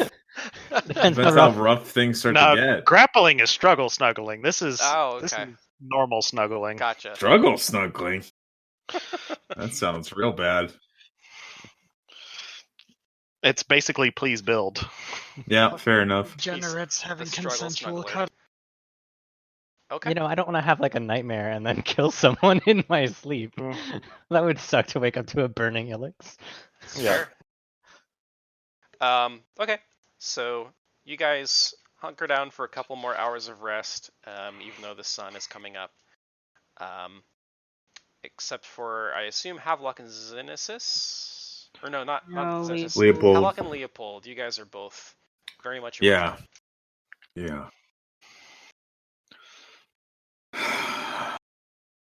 Must feel strange for you as it does for me, considering what face they put on her. Yeah, I think you got me beat on that one. I mean, it hurt, but it ain't actually her. Still, I can't imagine what that must have felt like to see somebody you lost and then discover that it's not actually them. I wasn't sure what I felt. Maybe. I guess I was a little scared. Because if it was her, I don't know what I'd say to her. Yeah, I didn't know what to say either. Suppose you can't. In a way, I almost wish it had been the reverse. I would have known what to do then. Now everything's up in the air. I feel like everything I thought I knew, who I was, how I was, what my purpose on this earth was, but now I just want to fix the mistake that I made. I want to find a way to help her. I know you probably still blame yourself for everything that happened. It wasn't your fault. I'm sure she knows that. Havelock kind of shrugs, like he hears what you're saying and like he gets it, but... And, she said it herself. You're definitely still you. So, you might be confused now, but I think you'll figure it out. We seem to be doing pretty good at that. In any case, as long as the path that we're on is one that leads to those Whispering Way cunts. And he just kind of like gestures with his greatsword and grins at it in like a slightly more toothy way than perhaps you're used to. He goes, I'll pay him back. I'm planning on it too. And he probably pours himself some coffee, and you see that he like puts like 50% Applejack in it. Let's have this coffee Varisian. Oh, is that what that is? Chilaxian? I don't know. What would Ireland be? In Galeria? Yeah. I wouldn't know. Yeah. I guess you could just reference the... It's Dwarven coffee. It's Dwarven coffee. Reference Caden Calion, right? Yeah, we'll make it Kadish. Yeah. Or Calion. There you go. Oh, yeah. Make it Calion. I'll have a Calion. Let's make I'll it have one Calion. too. Yeah, he just I'll have a pours. Sam Calion. Sam Jesus Christ. You know what? I'll Tastes have good, one too. motherfucker. Bitch. Deep blue sea. They ate me. A motherfucking shark ate me. God. Oh, I gotta watch that. Yeah, I think Havelock would just calmly sit back and drink his coffee with Leopold and take the note and fold it up and put it into his cloak. And yeah, actually finish getting ready properly and wait for everybody to catch up on their rest. Sure. Okay. About an hour or so later, everyone else starts to rouse. I think Xenesis probably sleeps in a little extra and needs to be kind of woke up.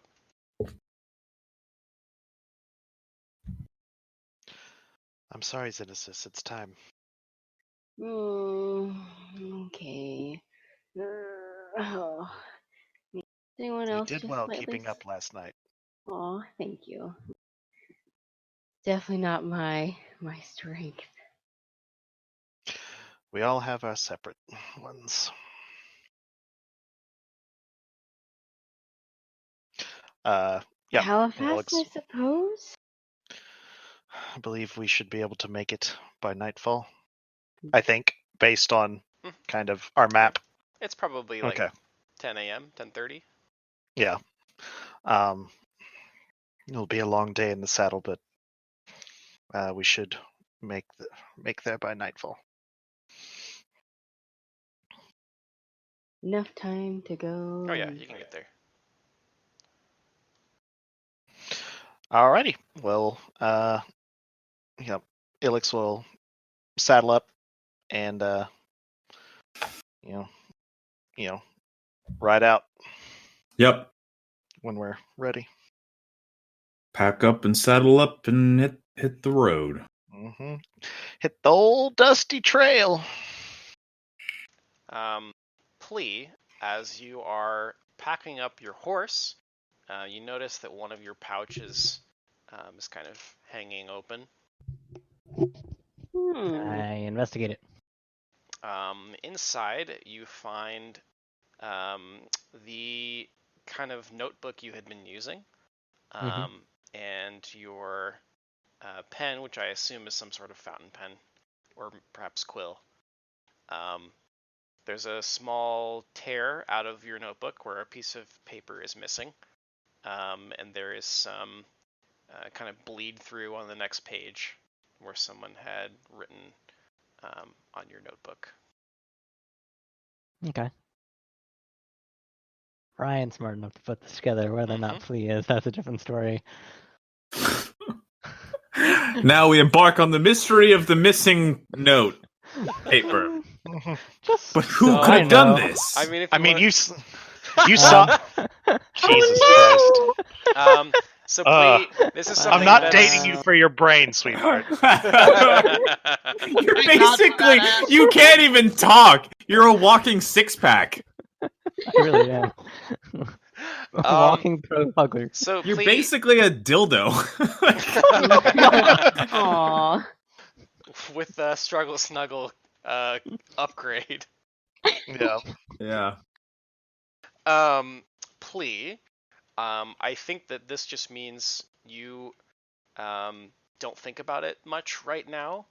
I think it will occur to you later when you're riding along. I think you're focused right now on just I'll getting have a ready to eureka leave. moment in about 6 hours. Be like, Yeah. oh, Yeah. that's what happened. I He'll think be like, "Wait, she stole my note paper to write it," and everybody be like, "Well, yeah." Or do you think she just I had think paper? later when you go to unpack your horse, you'll have more time to think about it. Just right now, you're kind of in a rush to get going because the day is already, 2 hours are gone from trying to catch up on sleep. So I think Plea is just trying to hurriedly get ready, and he'll worry about the missing page later. Sounds good. Okay. Let me make this no longer nighttime, even though I like that. Do you want some perception or survival checks for road stuff? Yeah. I think. Yeah. Go ahead and give me survival, but I think you can follow the road without a check. Okay. But we'll do survival just in case. That's kind of what roads are for, right? Is so that people that Yeah. can't track, don't get lost. Yep. Pretty much. I don't think there is anything else to really touch on before you guys get to Caliphas. It's pretty much just the one event. At some point, whenever Plea is up by Ilix in the front, she's gonna say kind of somewhat discreetly to him, I told her about what I saw, the vision I had down beneath the bay, the one of the mountain and the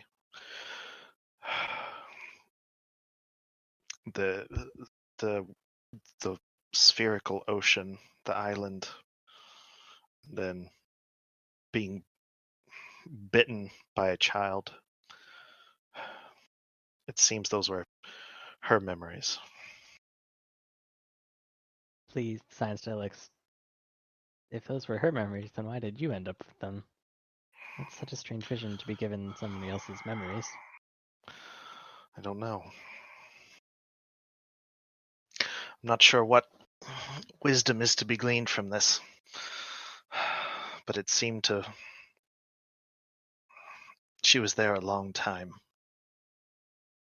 Well, don't blame yourself. Please, Science, and then says, I told her that Havelock was happier with her here, and that he needed her right now. So her leaving is not because of what you told her; it's because of what she thought. I hope you're right. And yeah, Makes sense. we'll keep going. Yeah. Anybody else want to talk on the road? Nope, I'm just praying. Can I prey on my horse kind of thing? Oh, yeah. Okay, that's what I'm doing. Like a leopard or horses? Yeah. Oh, that was good. No. Havelock's just gonna keep drinking, I think. Probably. Day drinker. Yeah. I believe we can stay it's out 5 o'clock somewhere. Start singing the blues. It pulls out a harmonica. Where did I even get this? I got the pulls out his clarinet. Don't you have the flute? Yeah. The Pied Piper's pipe? Yeah, I have it. I got the Undead Sister Applejack Day Drunk Blues.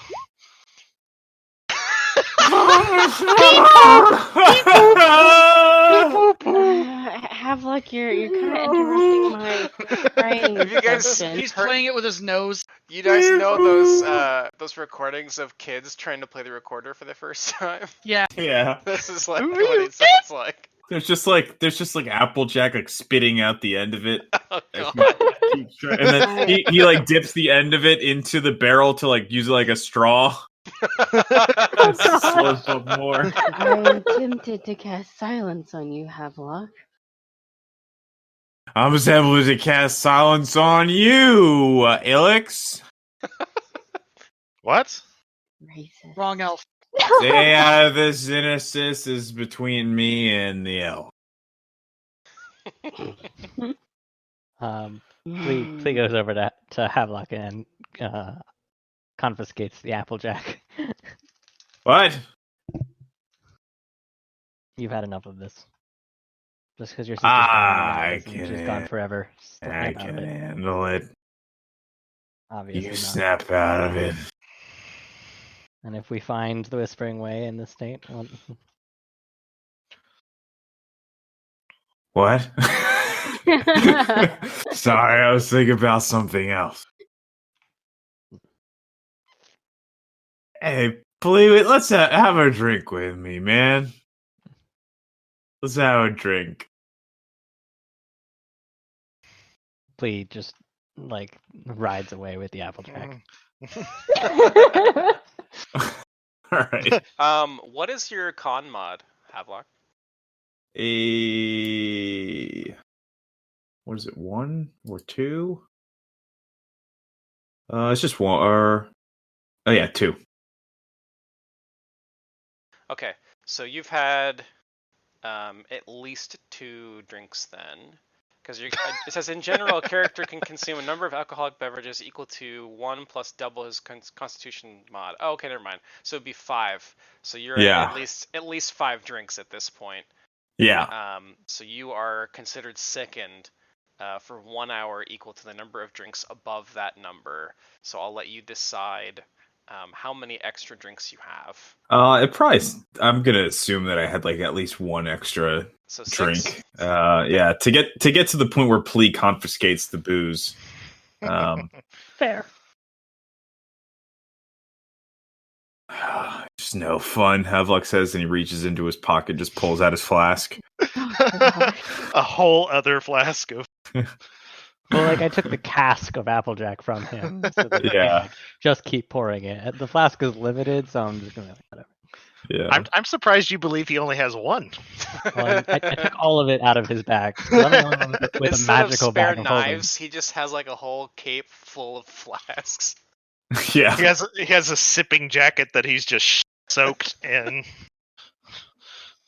I lean over toward Leopold as I pull out my flask and I go, he thought that I just had just the barrel. And I wink at him, but I would just wink both eyes at the same time.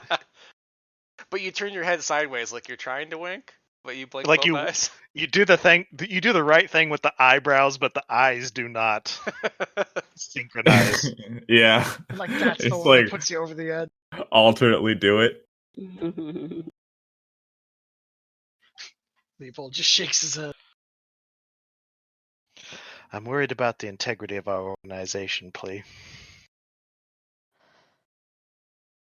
Flea just signs to Alex. It's like you can't blame him. He had his sister for a day and then lost her again. Like having his sister fucked him up. I mean, can you imagine what it would be like to lose? And then he goes on to say, like, what if Professor Lorimer came back for a day? I'm sure you would have some difficulty.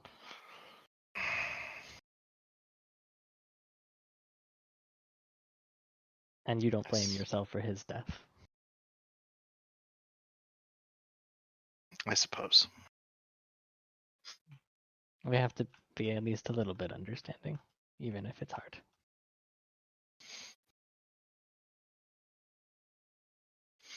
I was trying to take that in a humorous direction. Instead, it got. Yep. But yeah, that does. Yeah. I mean, it makes sense. Please have Luck's best friend who's like watching his friend go through crisis of conscience right now. That's fair. Yeah, I do think it makes sense for Ilix's character though, also, because she's very like, stay on target, stay on task, keep your arrow pointed forward. Yep. Unless you can pull off a sweet trick shot. Yep. Okay. So a short while later, with a fairly inebriated Havelock, it is pretty close to, well, I guess it's probably sundown by now, when you get to Caliphas, given that it's winter. So you have at least a couple hours of travel in the dark. Yep. Light and Ioun torches come out. Let's see. You'd be approaching the city from the northeast side. Trying to remember the details of the city itself. And Roll20 is taking its sweet fucking time loading the map.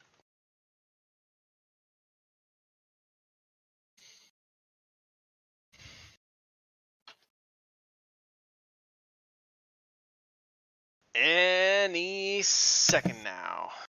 Any second. Almost. I'm gonna go make cereal. Be right back then. Generally, you can just pour that out of the box. You don't normally have to make it yourself. Yeah, I have to Who are you, General Mills? You're gonna mill and generally speaking, and create. You're gonna go plant wheat. I didn't realize we were playing with the esteemed Mrs. Kellogg. Wow. That's a reach. Nobody's dolls have ever gotten busted so hard for going to make cereal. We just razz the fuck out of her for a completely normal thing. Do you not say that you make cereal? No. No, he's probably like, I combined the elements of cereal. I create a 2-to-1 Hold on, mixture. I'm gonna concatenate some cereal real quick. No, I would say I'm gonna go get a bowl of cereal. Why would I say I'm gonna make cereal? Because you can eat dry cereal. Hey, but only cereal Dolly proper. makes cereal. Cereal. Thank you, Walker. I appreciate the level of sympathy. I'm now gonna go. Now I'm gonna go. Go make your cereal. Now the cereal process has taken like 3 times longer than it would have had we not said anything. I would have had time to make hamburgers. I love you. Could have gone and got some extra time at work. Oh man. I'm actually still working. Oh man. Okay.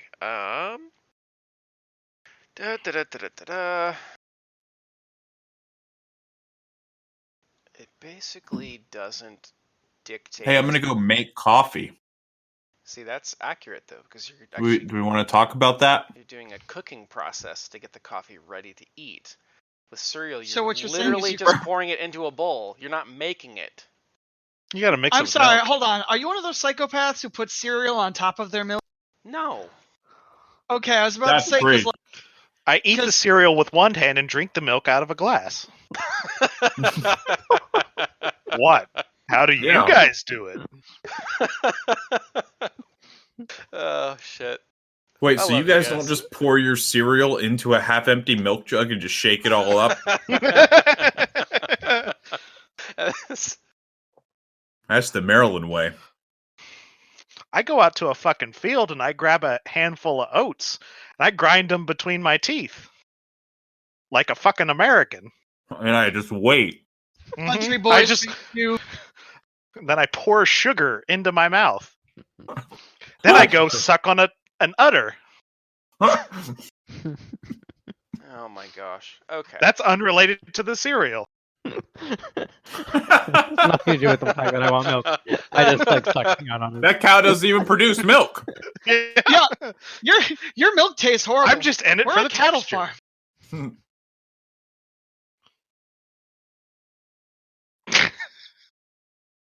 I think we've had a bestiality joke in almost every episode. Have we? I don't know about every episode. It's getting up there. We had two. Close. We had two in this one. We had this, and I'm then sure our average the is puppy, one per the fuzzy fleshlight, or whatever the fuck Tanner called it. I'm sorry. What? When did that happen? Yeah, what? That was the beginning. I must have missed that. Yeah, I don't. Oh, I here wasn't for that. here. I don't regret missing that Yeah. at all. Doll and I were playing You Don't Want to Hear Anymore Chicken. And I think I won. I wasn't playing that game. That's why you won. Okay. I was playing it with myself as usual. Yeah. You definitely won, though. Yes. God, that would be like. Just imagine the cleanup. No, I don't want to. I don't have to. God. All right. Go. He's like on the other side of the room, and he's just like he's just Nope. leaves his house. Nope. He leaves his house quarantined or no, and then like he gets pulled over, and like he's like, "Sir, officer, I have to tell you, like, this is what I'm voluntarily exposing myself to fucking COVID for this. Yeah. Just show him the recording." Yep. And then like the cops just like, why are they blasting her so hard about? Be on cereal? your way. She was just gonna go make some cereal. I don't... And then he has his own fucking convolutedly stupid way of making cereal. It's like, well, why didn't she just do it this way? It's like that one episode of Venture Brothers where they talk about a Rusty Venture. Have you ever seen that one? I don't think so. It's like a 6-minute long gag where they find out that Rusty Venture, his name is actually a sex move, and no one knows what it is. So it's 6 minutes of people trying to explain what a Rusty Venture is to each other, and it's just progressively worse and worse. Jeez. It sounds about right. It's real good. So am I the only one who doesn't see the map, or has he not pulled it up yet? I'm working on it right now. Oh, okay. Because everything's kind of split up in the book. Yeah, just like cereal and milk. Yarr. So This joke is boring now. I'm still working. So I'm still working, but the building is closed, but I legally still have to be there. Because the Gaming Commission has decided that we are essential for some reason. There's no money in the building, all the machines are off, and there's no money in them. But there's still 4 people, 2 security, and then us up in surveillance. And my God, it's so boring. Like, we didn't have much to do anyway because we were overnights, but like, man, we don't have anything to do. I've read through like 5 books I've been meaning to read through in over a week.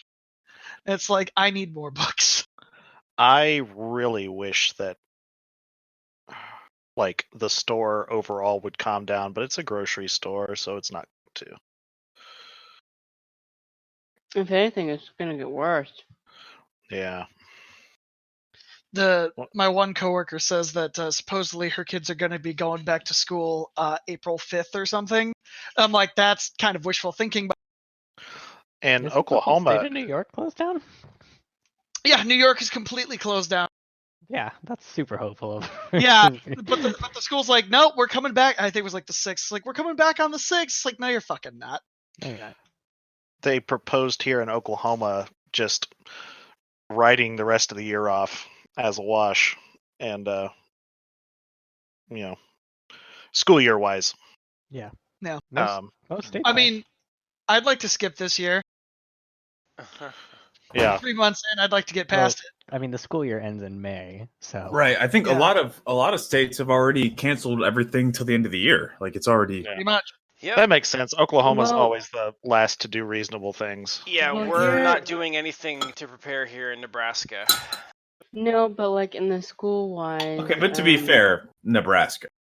Well, this Nebraska's actually Monday. like probably the most liberal of the conservative states.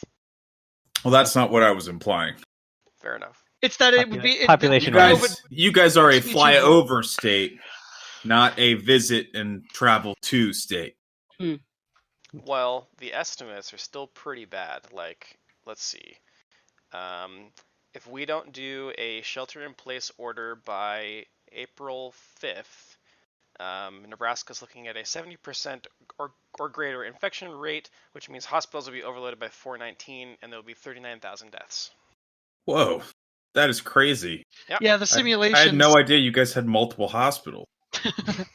I mean, this is where we took the people to treat for Ebola, so we have some of the best healthcare in the country. But okay. And we're actually the only trolling you, though, national Chris. infectious disease. Oh, I totally am. I know. I was ignoring it and pressing on anyway. Sometimes you have to just have the fortitude.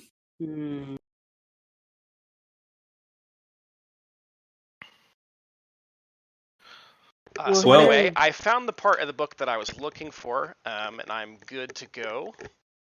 Nice. Nice. My cereal has been made. So I will kind of drag you guys onto the map here. Drag me on! And then I'm going to turn some stuff on here and make sure I get this right.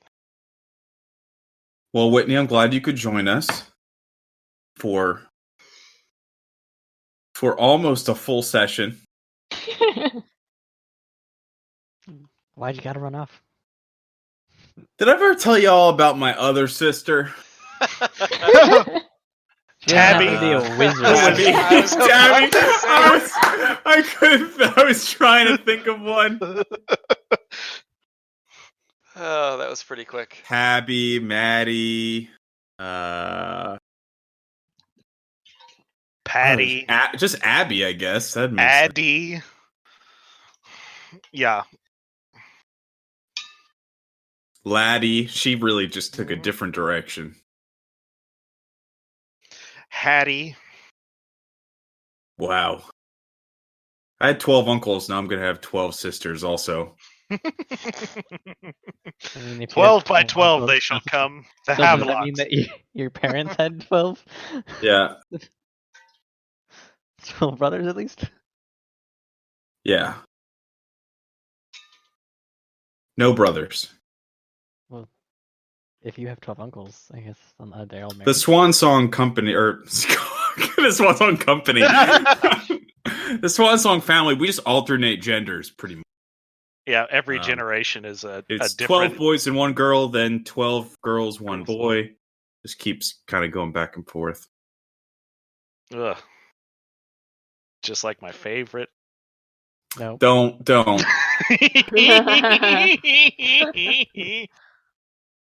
Just you okay? Pooping back. I was going to say family reunions. We're not letting. What were you thinking? You're just not allowed to finish sentences anymore. That's what we're thinking. It's too dangerous.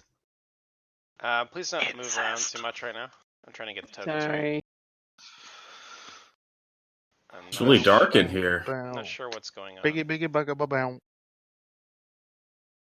Do the new tokens not have... I think... Excuse me. Hold on. Bless you.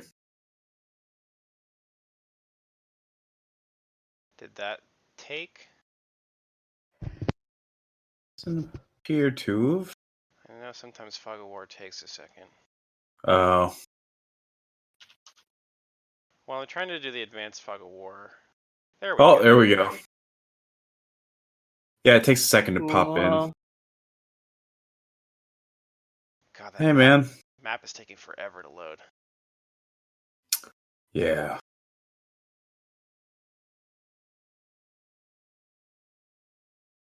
Hey, Leopold. Hello.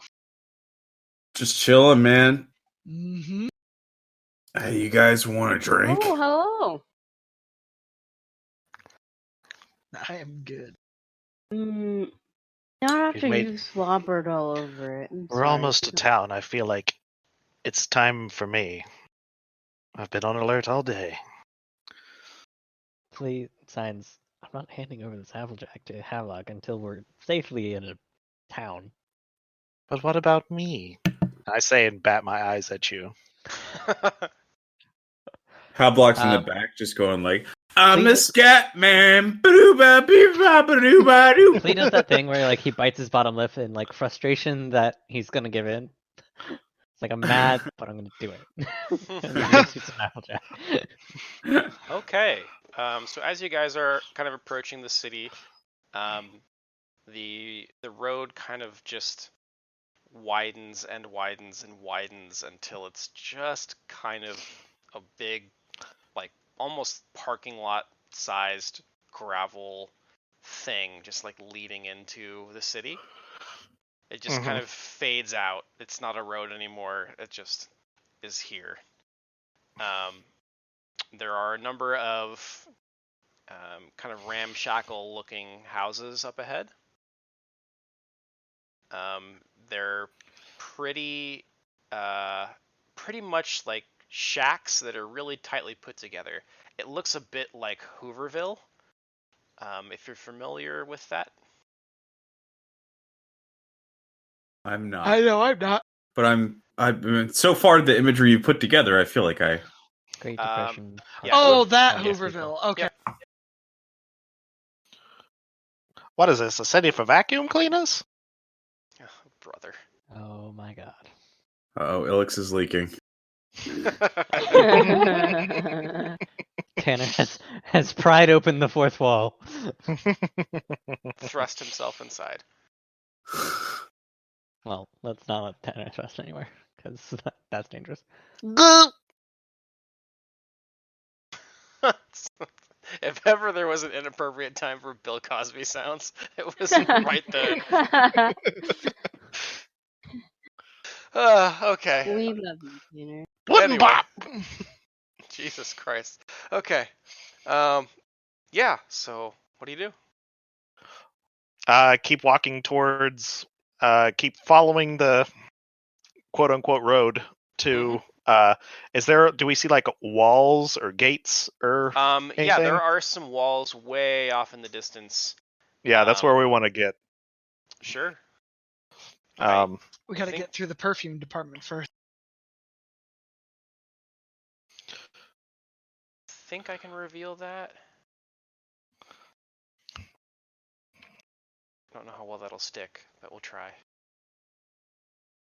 Okay. Yeah, we'll sort of mosey in that direction. Are there people milling about? Or what few people there are seem to be getting ready for a night's rest. Okay. It's mostly people kind of like throwing out water and waste and stuff. Yeah. Gross. Yep. Wait, Ilix. Someone has slipped in and stolen my Applejack while I was unawares. Be careful, I think we have a thief in our midst. I believe they were heading the other way. We tried to stop them, but we didn't have our Inquisitor with his wits.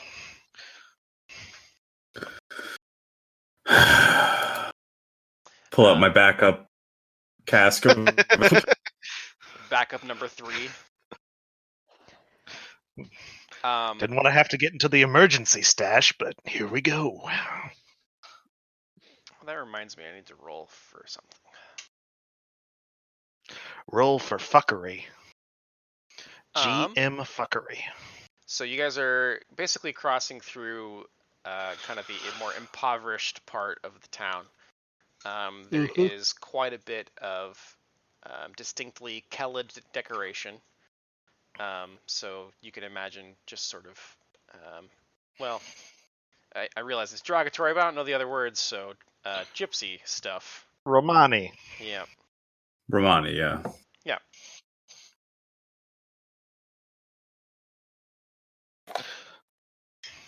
No, I don't think gypsies are watching YouTube though, so. Maybe. I'm gypsy, but I don't take offense to it. Mostly because my grandmother referred to herself as gypsy, so. Yeah, and for me it was just Disney movies. I didn't even know it was supposedly a derogatory term until very recently. Yeah, same. But live and learn, and then do nothing to change, I guess. I thought that was Varistian culture, because they described that. Yeah, Varistians are kind of the wanderers. The Kelid tribes. Maybe Oh, they're barbarians, like Amiri. Mm-hmm. So it's kind of fuzzy, I suppose. But Kelids would be a lot of like bone fetishes and dream catchers and furs and all kinds of stuff. Just very tribal. It's more native than. Yeah.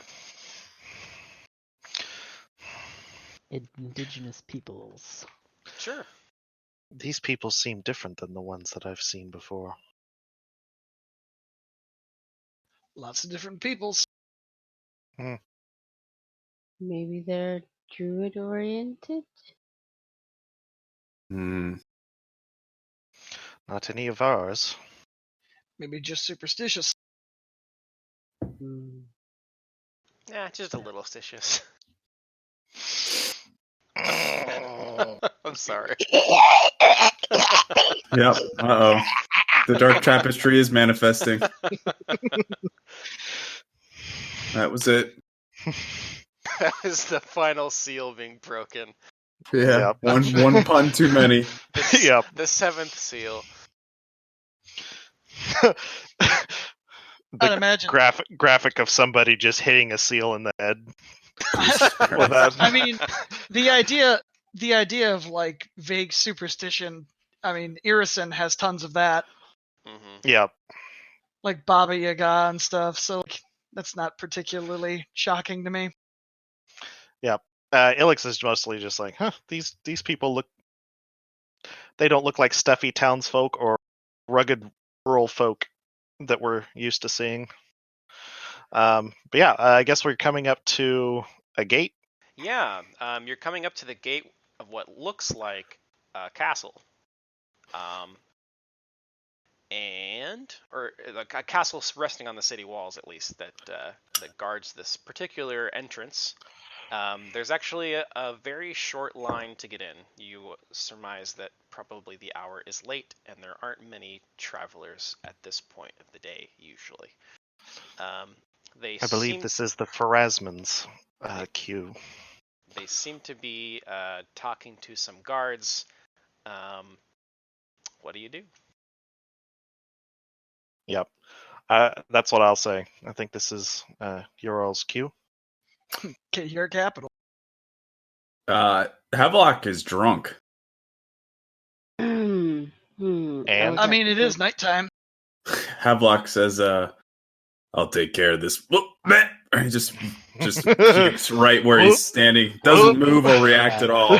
He puts like his hand on Havelock's shoulder and sort of prevents him from moving forward and signs to Xenesis. Perhaps, given Havelock's current state, you should be the one to talk to the guards.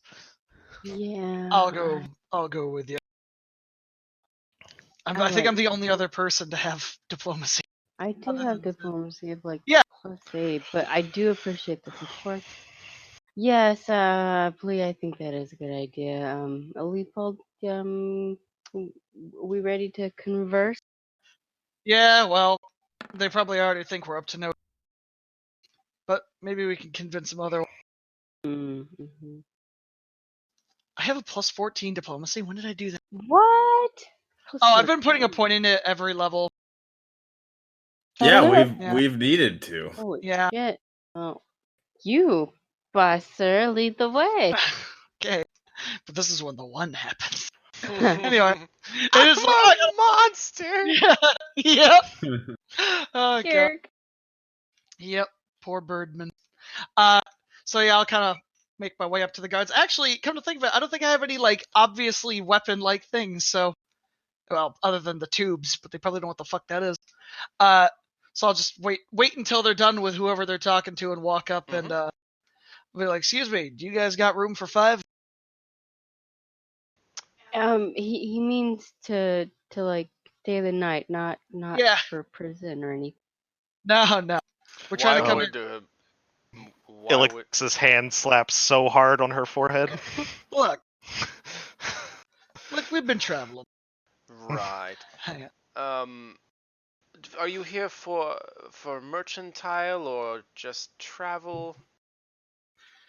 Just travels for now. Mm-hmm. Okay, no goods or services. And you see him write this down. What are your names? All right. Shit. Sorry. Out of character. Would we have been thinking of going in completely open like this? I think that this is an excellent character decision for Leopold to do some quick thinking. I agree. Well, Havelock is drunk and Flea is restraining him, so his hands are he can't talk.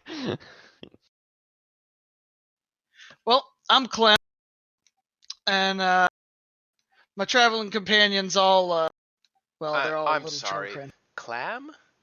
Clem. Clem like Clementine. I see. K-L-E-M. Oh, well, that's definitely not how you spell Clementine. No, it ain't. Because That ain't what it is. There's not even a G in it.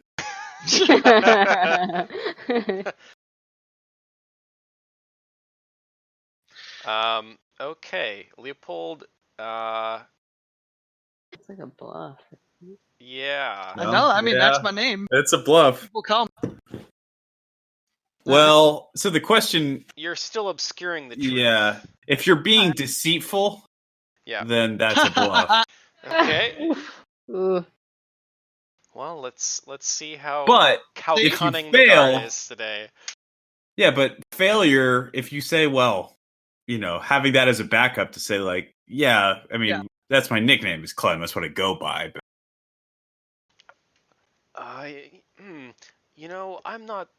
I'm not really sure that this is a real name. It's more of a nickname, but that's what everybody calls. Yes, I'm going to need more of the legal type. What would you be called when you were born? Son.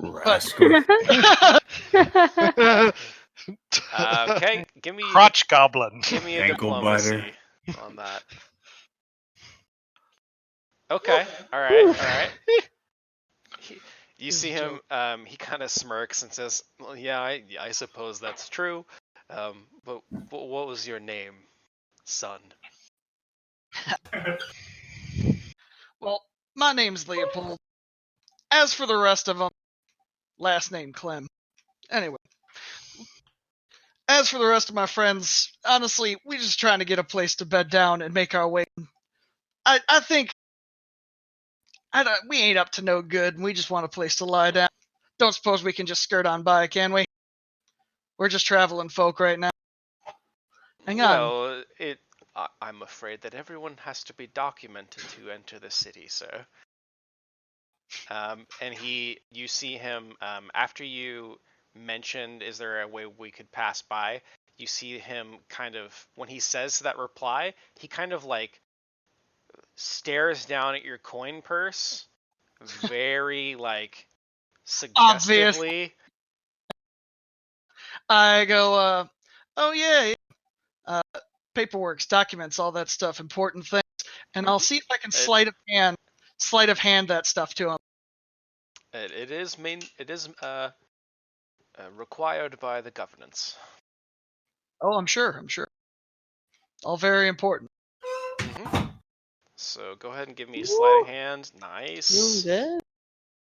And I think I'm gonna go extra generous on this one and give him like 10 gold. We think, because like what would fit in a quick palm worth of money? Because like how big is the money is really the important question.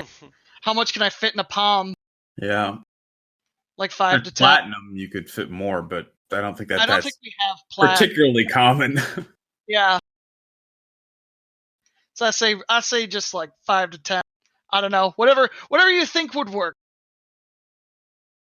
Because just trying to grease some palms here. Mm-hmm. If you're just grabbing like a handful of coin without really counting it, yeah, which is what I assume is happening here. Yeah, because we're doing it quick. It could be a knowledge local to know what the customary bribe would be. There is, yeah. I mean, I've got. I think it's. Are you actually like gonna count the coin? Because I'm imagining that you reach down and just kind of grab a handful that feels like, okay. Yeah, I pretend like I'm trying to get like some kind of paperwork and then like kind of hand him like a paper, but like the money's so like I just kind of slip it into his palm with the paper on top. But the paper's just, nothing. He can hand that back if he wants, but make it look more official. Yeah, I gotta imagine like a 20 would get her done. Yeah, right. So here's what I'm gonna do. I'm gonna roll 3d8. Sure. And that gives me 14. Okay. I'm willing to give. So you reach into your coin purse and pull out 14 gold. Leopold, of course, doesn't know that it's 14 gold, and he just kind of drops it onto the not really a clipboard, but essentially the hard surface he's writing on. Yes, thank you for paying your taxes, sir. Right this way, Clem. Is he? Sure thing. It's not a clipboard. Is it just wood with like names carved into it? Because we know that about this. Christ. This place. The throwback. All right, I deserve that. He's got just a stack of individual. He's just wood chiseling them. Wooden pieces chiseling all the records. There's sawdust everywhere. God, when did that happen? That was all the way back in Ravengrow, wasn't it? That was the town near Ravengrow, I think. Their menu was just. Yes, it was a plank. The of menu wood. was just a plank of wood with everything was carved into it. Okay. Yep. So he seems to have accepted the bribe, and is kind of motioning for you to all come through, all official-like. Yep. It's like, all right, everybody drag Havelock. Everybody drag them. Let's go. I make it. I think I'm probably starting to vaguely sober up. It's been about at this point. I mean, he just got like a year's worth of pay, so he's probably pretty happy about it.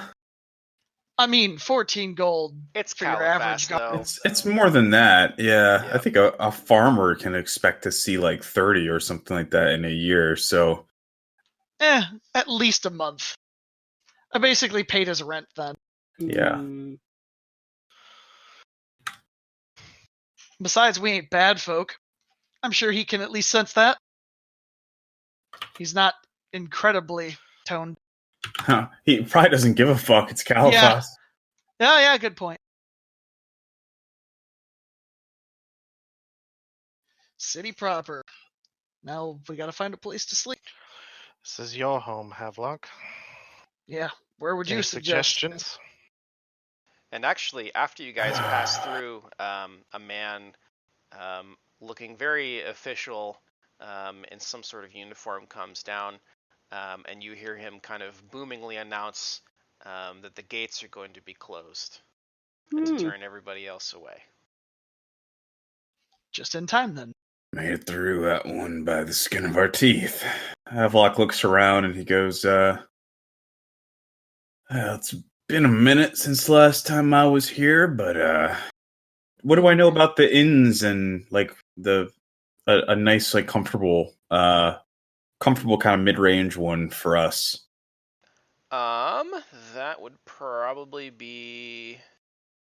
I don't want to misquote you here. I think Hound's Tooth is probably.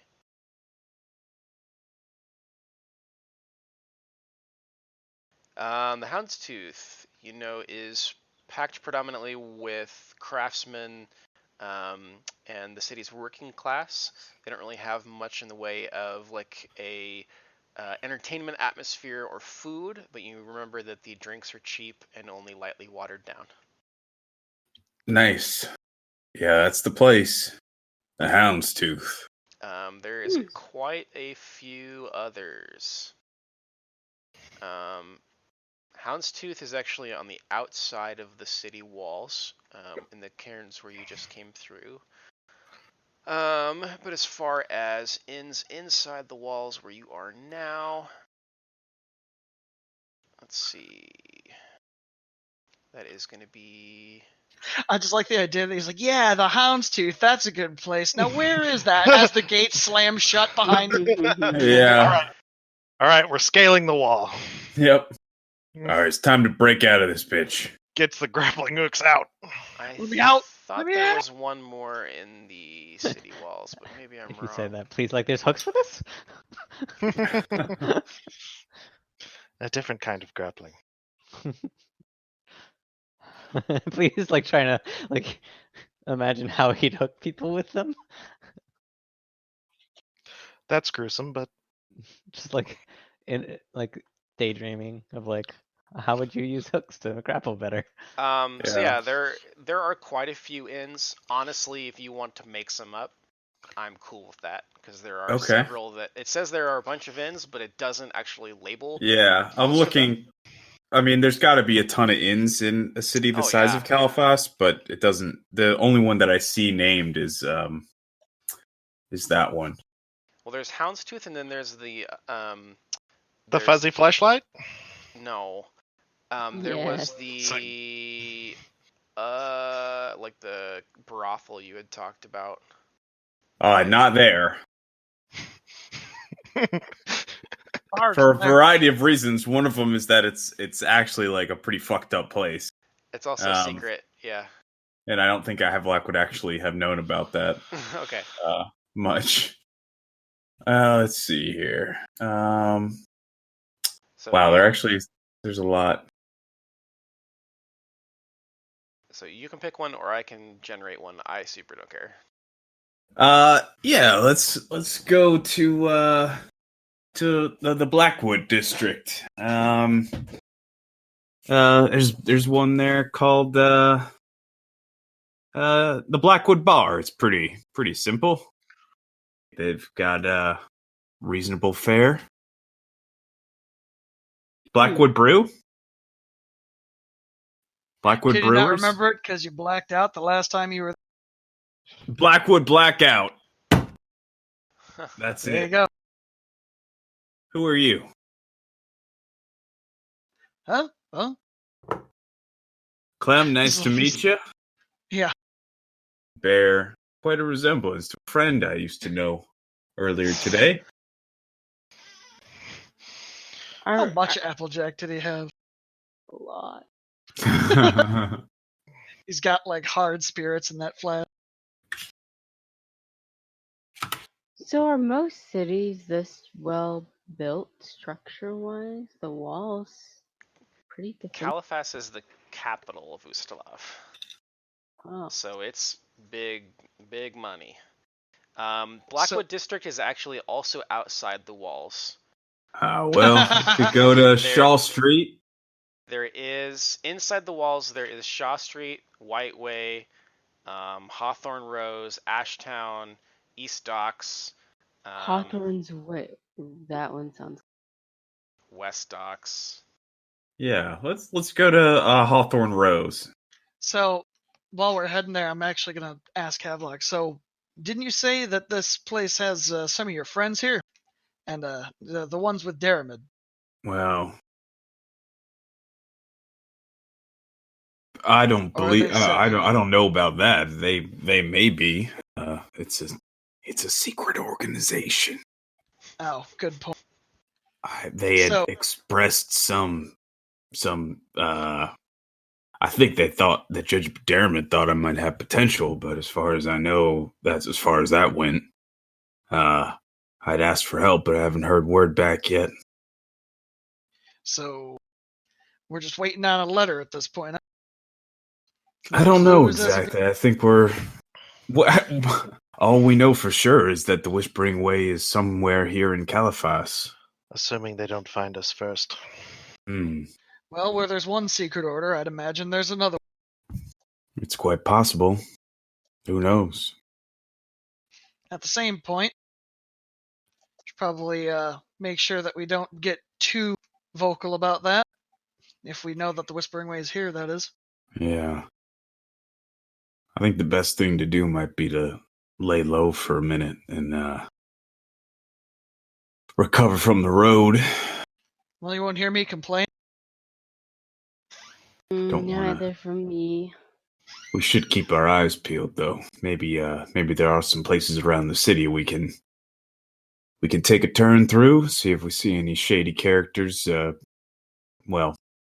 Shit, this whole place is kind of made of shady characters. Look around, it's nothing but shady characters. Yeah, it's just corners everywhere, and there's just dudes just leaning against all of them, peering at us. Black cloaked men and women of sinister disposition. On the other hand, maybe we should. That could be a long list. That could take a while. Well, I'm sure something will turn up. Seems you think we could take this city? I mean, for a while. If we were able to use hit and run tactics, yes. All right. I'd run out of ammo pretty quick, though. We can. Why are we discussing this? I don't know. I don't know. He looks over at Havelock and says, "You want to commit?" I'm drunk. What's your excuse? Mine? Morbid curiosity. Morbid indeed.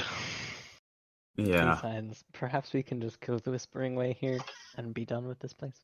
We gotta find him first. That's the whole thing. That's been the plan. I guess. Find him, kill him. We gotta. How are we supposed to find him? I don't know. You're the Inquisitor. Inquisit some. Yes, perhaps you should sober up. Your order will likely have resources and information. Perhaps we can confer with them. Yes, I believe there is. As discreetly as possible. There is a contingent here in Caliphas. We could touch base with them and see if they've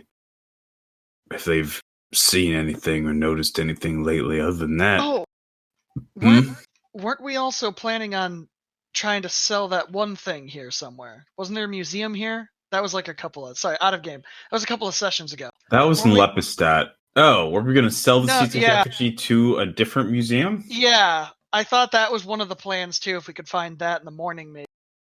I don't remember if we did that or not. Havelock thinks we should return the evil sea sage effigy to Lepidstadt. I don't know. Cash on delivery through another museum. There you go. Let's find Caliphas, the sister museum here in. Okay. Like how the Smithsonian has like a bunch of different branches. Right. Lepidstadt University at Caliphas. Yep. Ustalav University. This is Ustalav State University down here. They're actually big rivals. Yeah. UCC. Yeah.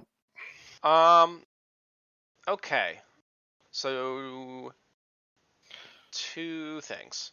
Hawthorne Rose is a district in kind of the southeast portion inside the walls. It's pretty close to West Docks. And that's about all Havelock remembers of it, other than the name of the inn, which is... The Blackwood Brewery. Alright, sure. Oh wait, no, that's for Blackwood. Fuck.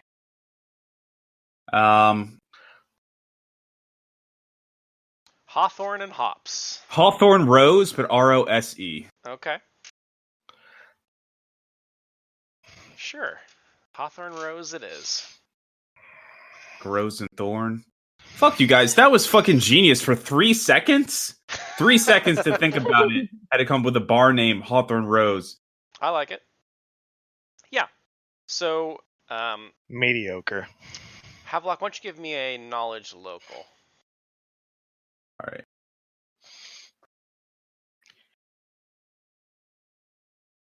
Do not have that trained.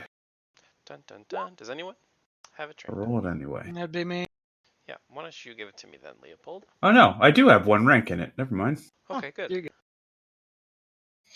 Yeah, so Havelock is able to take you guys there without too much trouble. I will go ahead and move him along.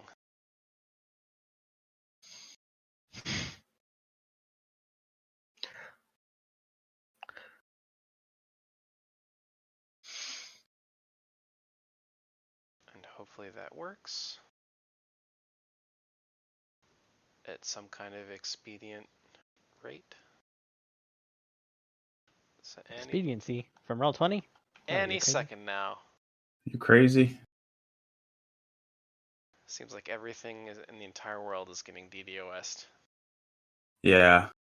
That's because everything in the world is being DDoS'd all the time. We're all, yeah. We are a DDoS. Okay, so I put Havelock's token at kind of near where the inn will be. Havelock, that knowledge local is also enough for you to kind of have the thought that the Esoteric Order probably has a cathedral or a meeting hall somewhere in this city, and is quite likely the only organization with enough detailed records and knowledge of ancient Ustalav for you guys to get answers to some of the questions that you've had. What kind of question? Where's this in? Somewhere in Caliphas? Oh, okay. So, like, I thought you said where? Well, I don't know. No. It's The place here.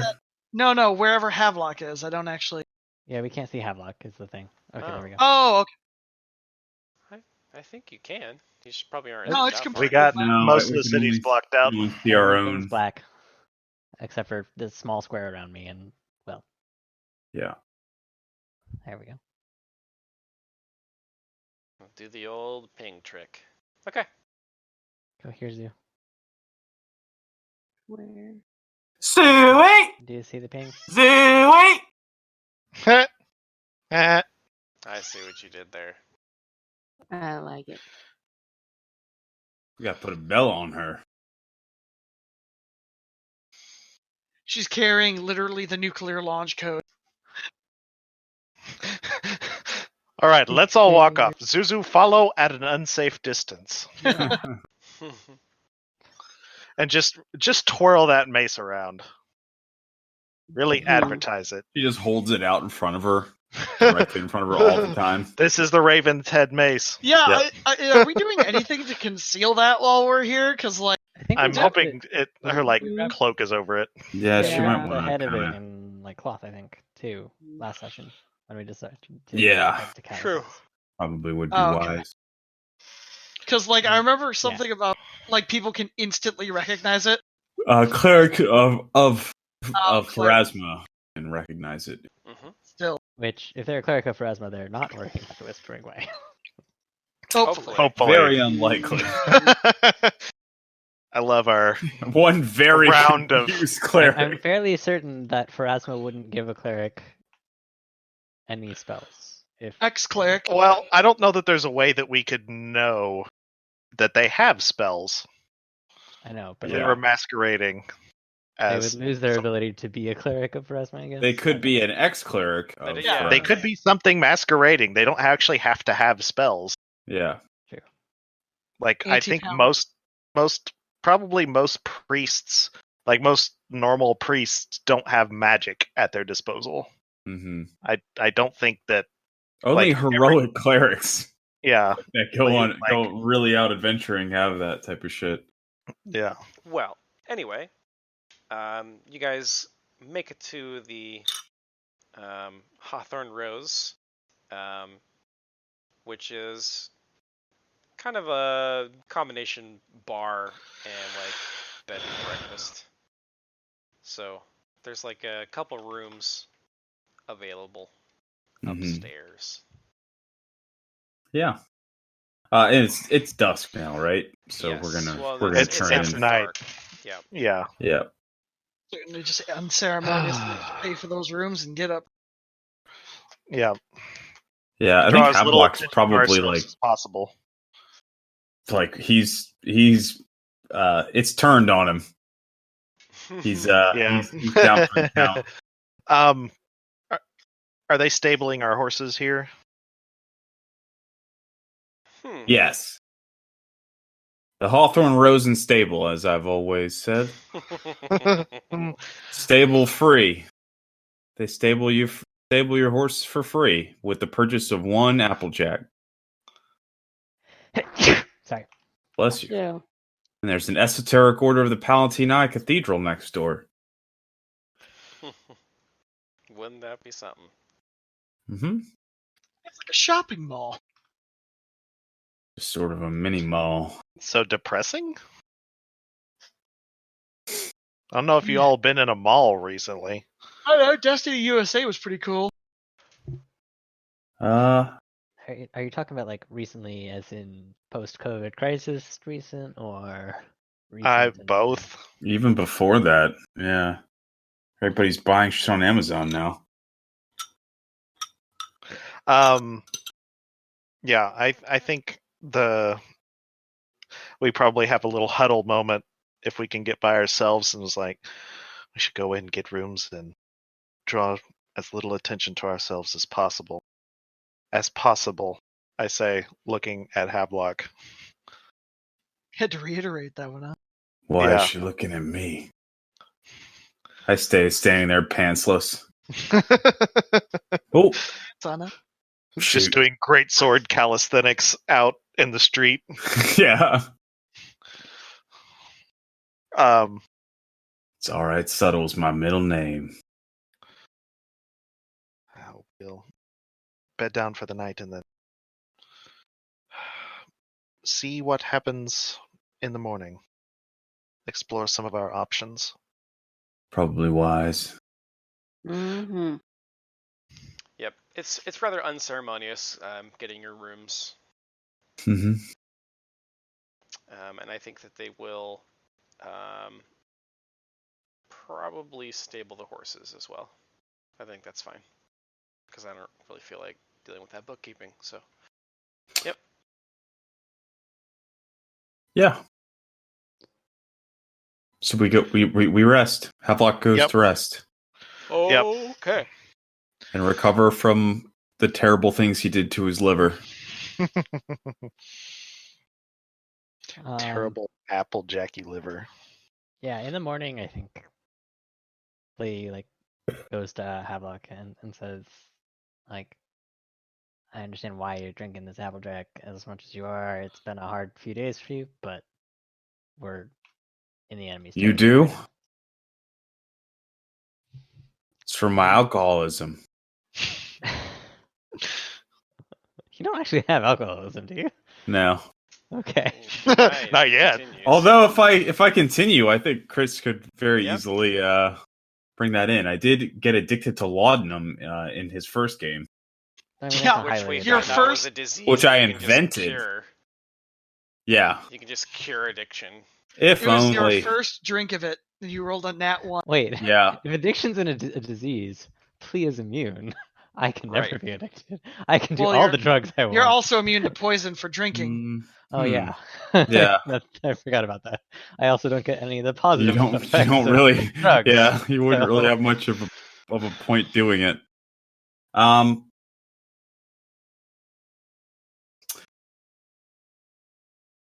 yeah. So what? Please just talking to me about my drinking. I talk to you and be like, maybe you shouldn't be drinking while we're in enemy territory. Well, and he's trying to like convince you to kind of at least get it together, man. Get it together, yeah. All right. I see your point. Get all your shit. Yeah. I take your point. I just had to blow off some steam after we defeat the Whispering Way and their plans. But for now, we don't know that. I could die. I mean, that's possible. But sure, I'll take your point. Why don't you hold on to the Applejack for right now? Please says. I am. That's why I took it from you yesterday. Do you really not remember? No. You took it? I thought I drank it all.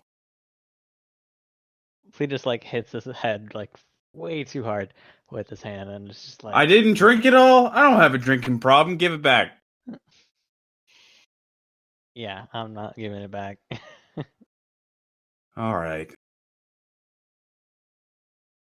Havelock goes downstairs to get some breakfast. Okay, well, we're gonna wind back just a touch. Okay. Because something happens in the middle of the night.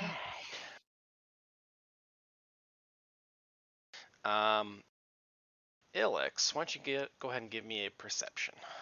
That's what I do, baby. And I suppose Plea as well, since you'd be in the room.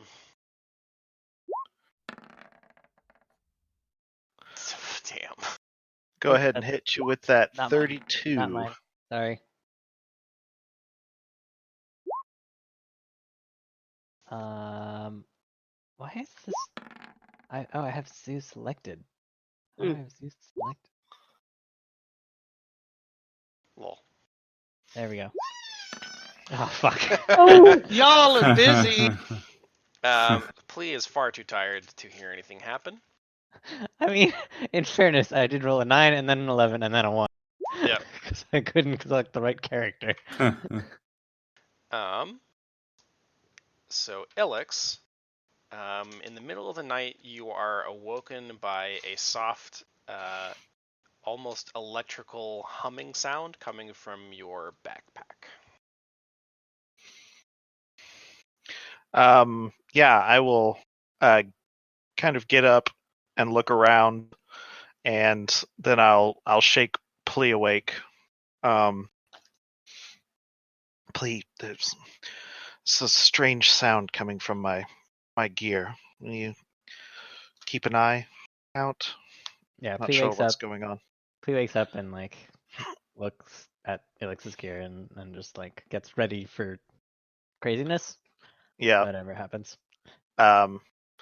Yeah, Ilix doesn't have her armor or anything like that on. And so she goes over and sort of starts gingerly looking at is it like her first thought is Ilian's sword. And when you have that thought, you look down at the floor, and there is basically a frost patch on the floor surrounding your bag, which is now basically a block of ice. Jesus Christ. This thing is just gonna slowly freeze the entire fucking world. This is not ideal. It looks like the cold from the sword has expanded? Is that the appropriate term? Plea hugs the ice ball. Grapple ice. Burn it with the shirt. I don't know how that works. I don't know if you can grapple objects. I can't see why not. They have a CMB of 10. Oh, God. Okay. Well, they already don't have movement, though, so I don't... Well, it lights it on fire is the thing. Okay. Can I burn through the ice is my goal. It'll take you a while, but yeah, you could start how many times per day can your shirt do that? Well, 10 rounds, so a minute of fire damage. Like, it's decent fire damage too. Like, yeah, a minute's not bad. I don't know if you can melt a mass that size in a minute. Yeah, enough to like break up the most of it, and then I'll like, if I can like get a dagger free, then I'll start like chipping at it. Or I'll maybe take his wave blade and start trying to, just hacking at the ice as I'm melting. Yeah, trying not to, damage any of my stuff. Is there at anything the same in time. your bag that would be sensitive to being wet or frozen? Let me check.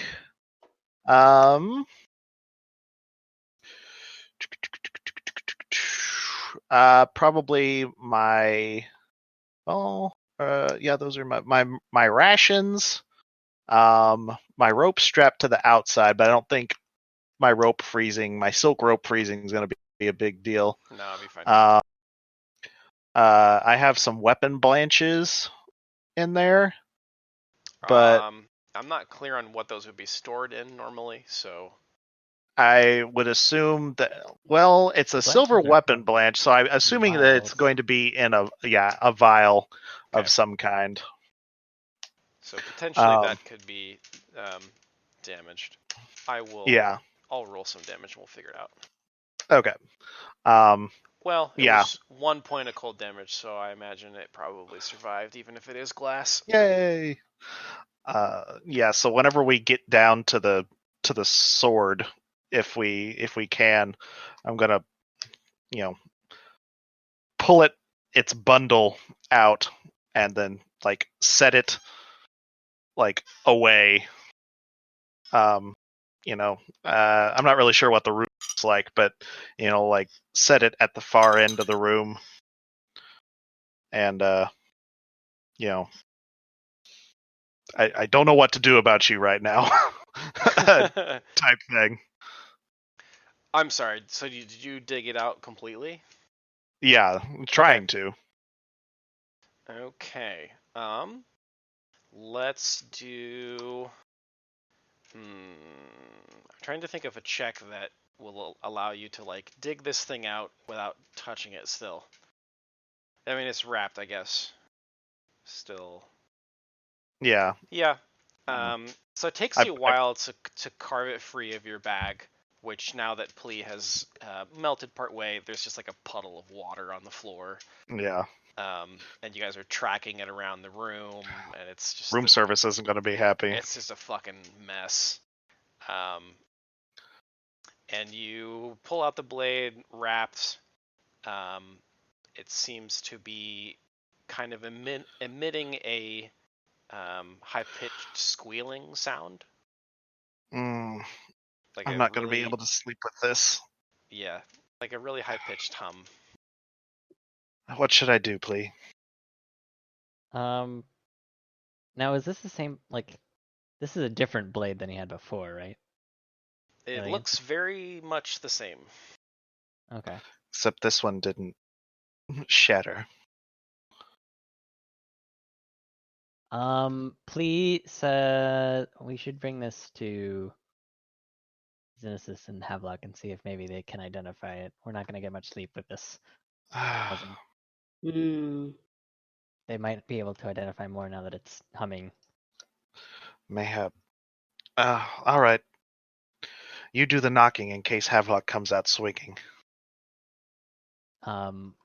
Please signs to. It looks like I'll stand in front, but I need you to knock. Oh, right.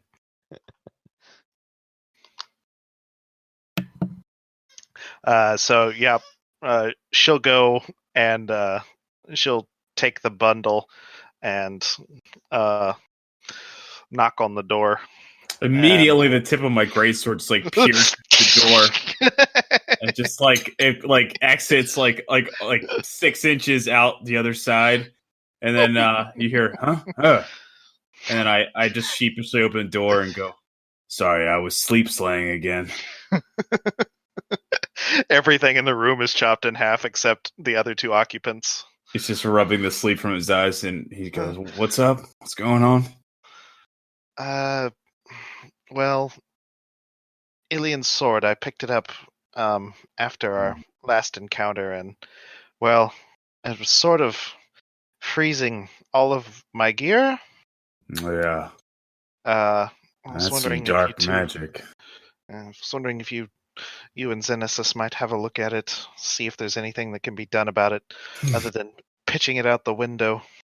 Well, the last time I tried grabbing that thing, it exploded and sent my mind to hell, so... Yeah, I'd advise that we not... Xenesis, come take a closer look at this. And I will...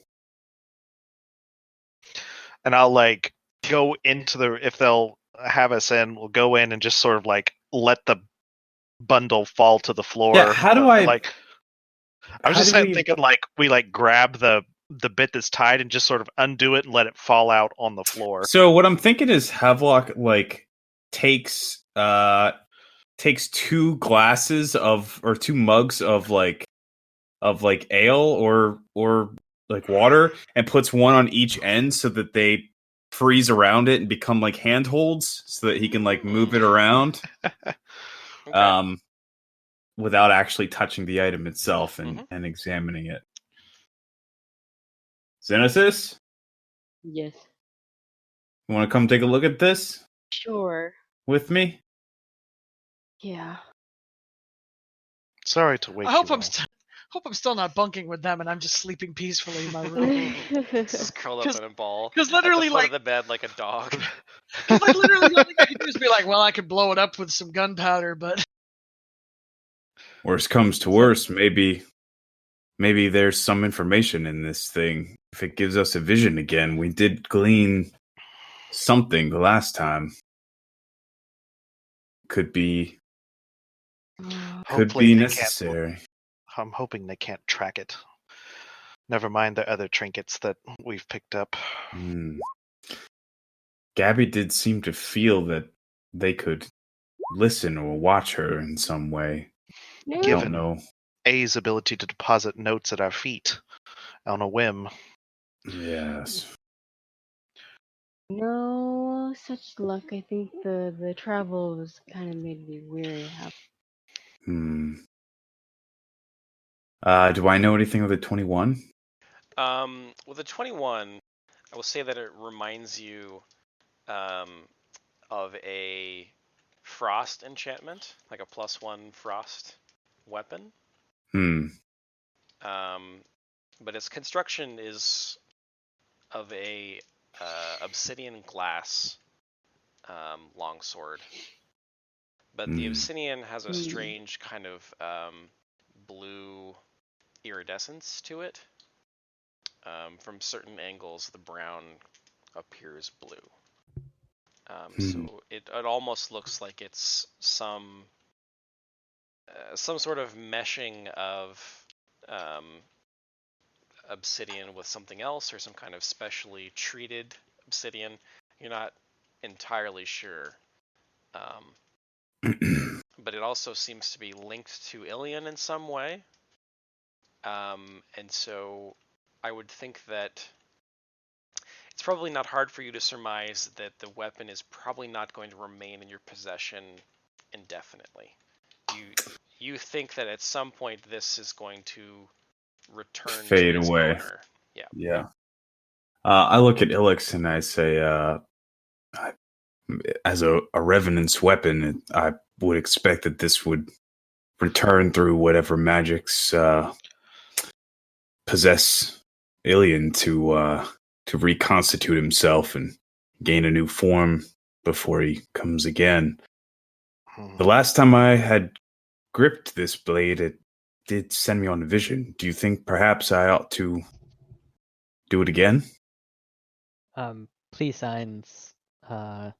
Maybe if Ilion's my responsibility. I'm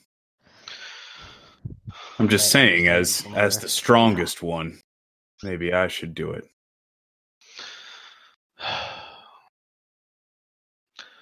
I'm not going to live my life in fear of him. And she just grabs the hilt of the sword. Hell yeah. Okay. Hell yeah. You guys watch as the ice just sort of creeps off of the handle up onto Ilix's arm. And the humming gets much louder to the point where you almost reach the point where you feel like you need to cover your ears. Ilix's eyes roll back in her head. And the blade shatters and she gets thrown backward. You're going to hit the back wall for 3 points of bludgeoning, and then there's going to be 1 point of frost damage from your arm getting all freezed up. And you do indeed have a vision. We'll get this added to your journal.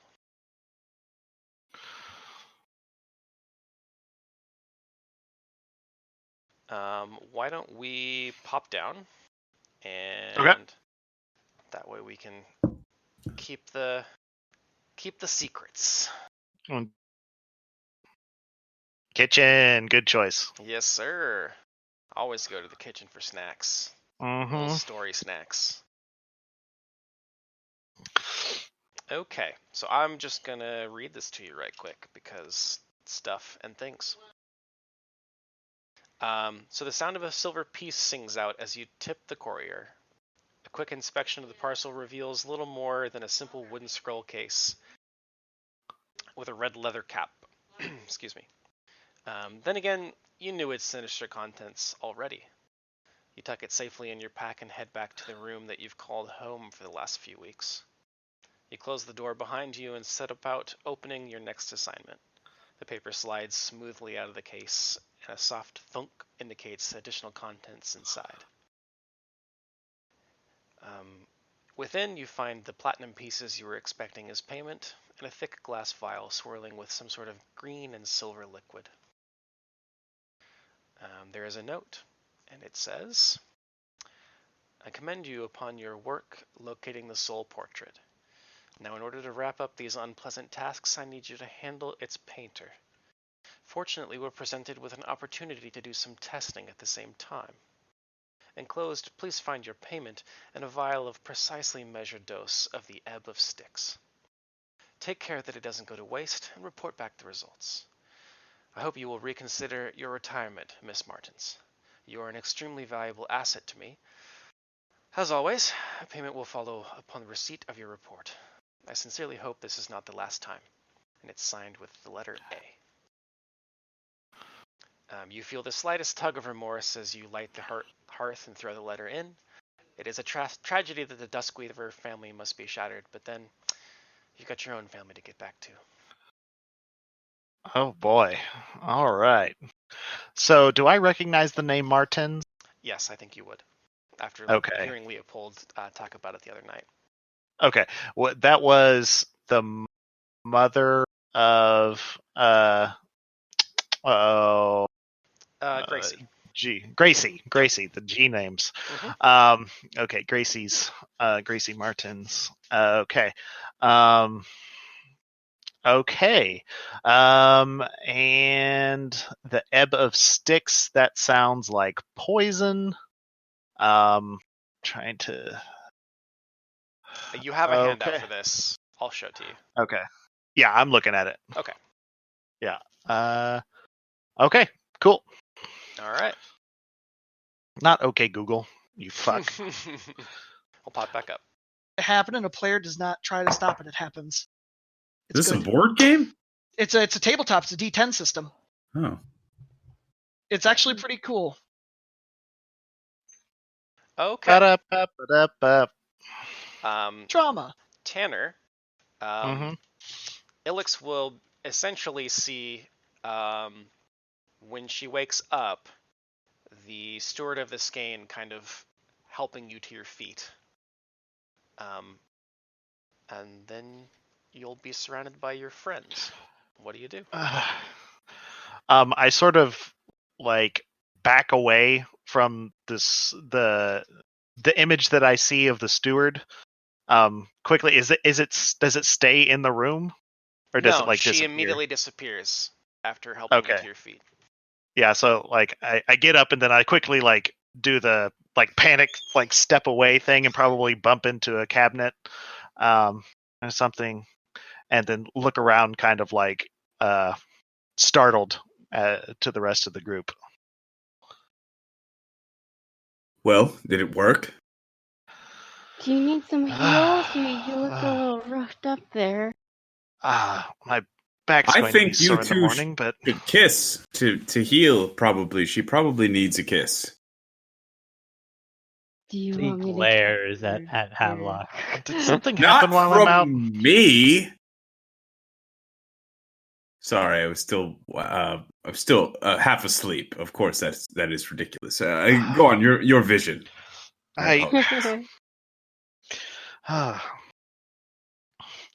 I need things to not be in my head other than my own thoughts. I had another vision. This one didn't have anything to do with me either, as far as I can tell. I met a courier and picked up some kind of parcel. There was a note from A in it.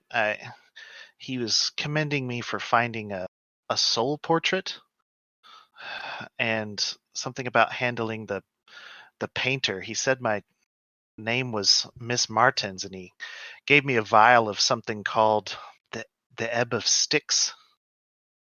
He said my name was Martins. Leopold, isn't that? Oh, is Leopold? Leopold's not even in the room. I don't know if they woke me up or not. I mean, am I actually in that room? I thought we got our own. I think if I got, yeah. I'd imagine the high-pitched whining probably woke me. Yeah, and then me smashing into the wall. Yeah. That probably would have gotten me. So at the mention, that was Kara. That was Gracie's mother. The one that they made Gabby look like. It seems that maybe, I don't know, maybe she was a killer. She was... Kara Martins, a killer? I mean, I don't... She was coming after the Duskweavers. Who are they? I look over at Xenesis. Leopold, we've been together quite some time. I mean, I know I get you and Havelock mixed up here and there. Mm-hmm. Sorry, I've only called you Zin. It's been a long time. Fair enough. Wait, I think she was coming to kill your family. I don't know these Martin people. I mean Leopold knows them, but as he said, they aren't killers. What a weird vision. I don't know if you should grab the sword next time, Alex. Kara wouldn't kill anybody. Soul portrait. That portrait that you have with you. Can I roll to see if I know anything about soul portraits? Absolutely. Knowledge Arcana. Ooh, I want to roll. That's a no, then. I can. Oh, baby! Nice. Ha! Okay. My granddad did soul portraits of lighthouses for many years. That was after he retired. It was more like portraits of soul lighthouses. I know more. Just so you know. He did a soul portrait. It was just one portrait, but it was a soul portrait also. It was a soul portrait. Let's see. Spellcraft. Actually, no, this is knowledge arcana. 31, Zoo. Damn. That's pretty good. Not bad.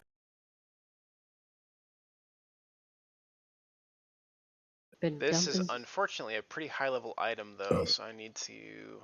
I've been dumping points.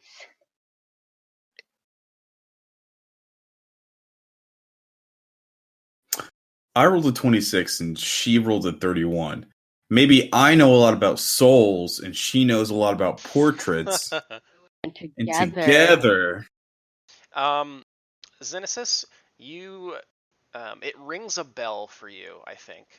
You've heard of something like this before. You don't exactly remember all of the details, but you do remember it has something to do with trapping or perhaps linking a person's soul with a portrait of them that someone has painted. You would suspect that you could probably find out more if you had access to the Esoteric Order's libraries and various documents. It is a caster level 20 item, so I'm being generous. Oh my god. Because it's very, very high. Well, thanks for your generosity. Well, I would need more information. I'd need to go to a better library, but from my recollection, it kind of sounds what it is. There's a painting that someone's soul is connected to. So could it be that that picture that you carry with you is connected to your father's soul? I The mean, portrait's of her very father, but whose soul is it linked to? yeah, because I would think the person would have to be dead potentially to have their soul. So Your your dad parents are fine? alive, or Well, my father, as far as I know, seems to still be doing all right. My let's mother, ask him. however, Pull the portrait out. I don't. are you joking? Only kind of. Okay, I rummaged through my little Then what about your baggy thing. mother? Yeah, she passed away. That's kind of why I turned into a cleric. She died from a pretty serious illness, and I Mayhaps it couldn't. wasn't an illness. Hmm. The I ebb of never. Styx. Does this mean anything to anyone?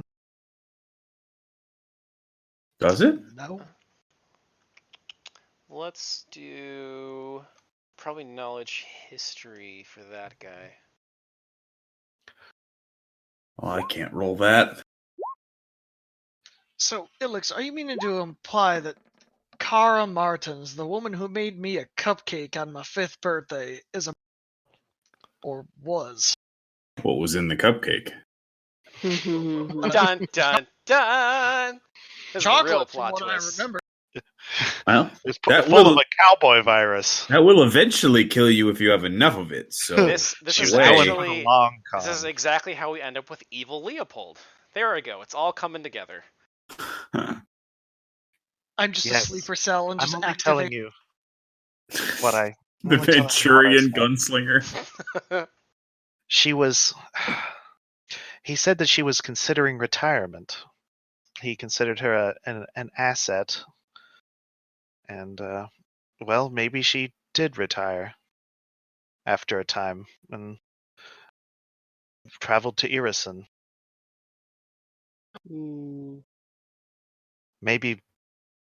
Maybe Cara Martins was never the person you thought she was. Xenesis, what do you know about your parents' history and what they've been up to? Well, I mean, they were painters and like to sell things in the market, and we traveled a lot. I'm I really that's about as much as I know. I mean, they just were very creative, artsy people. Hmm. And then they just took off? Well, no. So like after my mother passed away from her illness, my father encouraged me to become a cleric, to be one of like the greatest clerics in the world, to so that if someone else were to fall ill, that I could save them like I couldn't save my mom. So Hmm. he went on to his way and helped pay me through my education, essentially.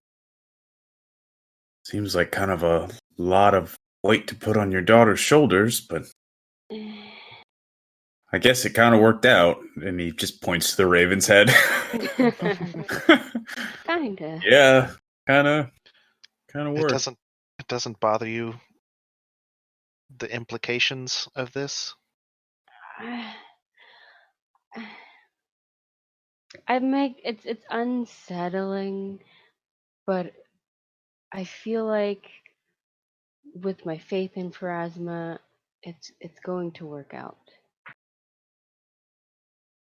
Just like it did for my sister. Havlock says, and he just kind of... I think he might sneer a little bit at the idea of like having that much faith in Pharasma.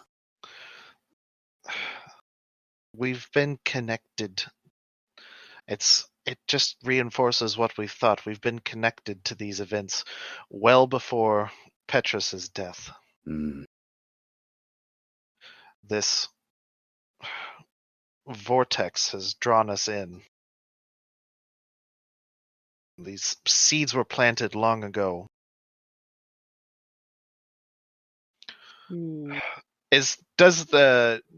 Did you get out the portrait by chance? Oh, yes, yes. Sorry, I just kind of got lost in our conversation about cupcakes. Here we go. And I slowly, carefully roll the painting out. Is it a simple wooden scroll case with a red leather cap? You mean what she found it in? Yes. I know there's a half arrow, or is. Basically, nothing could penetrate the picture painting. I would say yes. That's the same case that I saw in Vision. Maybe your brain is just remembering when we first found it. I think that our cleric might be going through some denial. You seem very dismissive of this. This seems quite relevant. Every other vision we've had so far was of direct portent to at least one of us. I just don't understand why my father would have anything to do with this. He's an artist and he sells great stuff and he just goes about his life. I don't. Perhaps he didn't have a choice. My sister was dead before this all began. I didn't think she would be involved either, but you know how that went. Or perhaps something else was involved. What's clear is that this isn't some coincidence.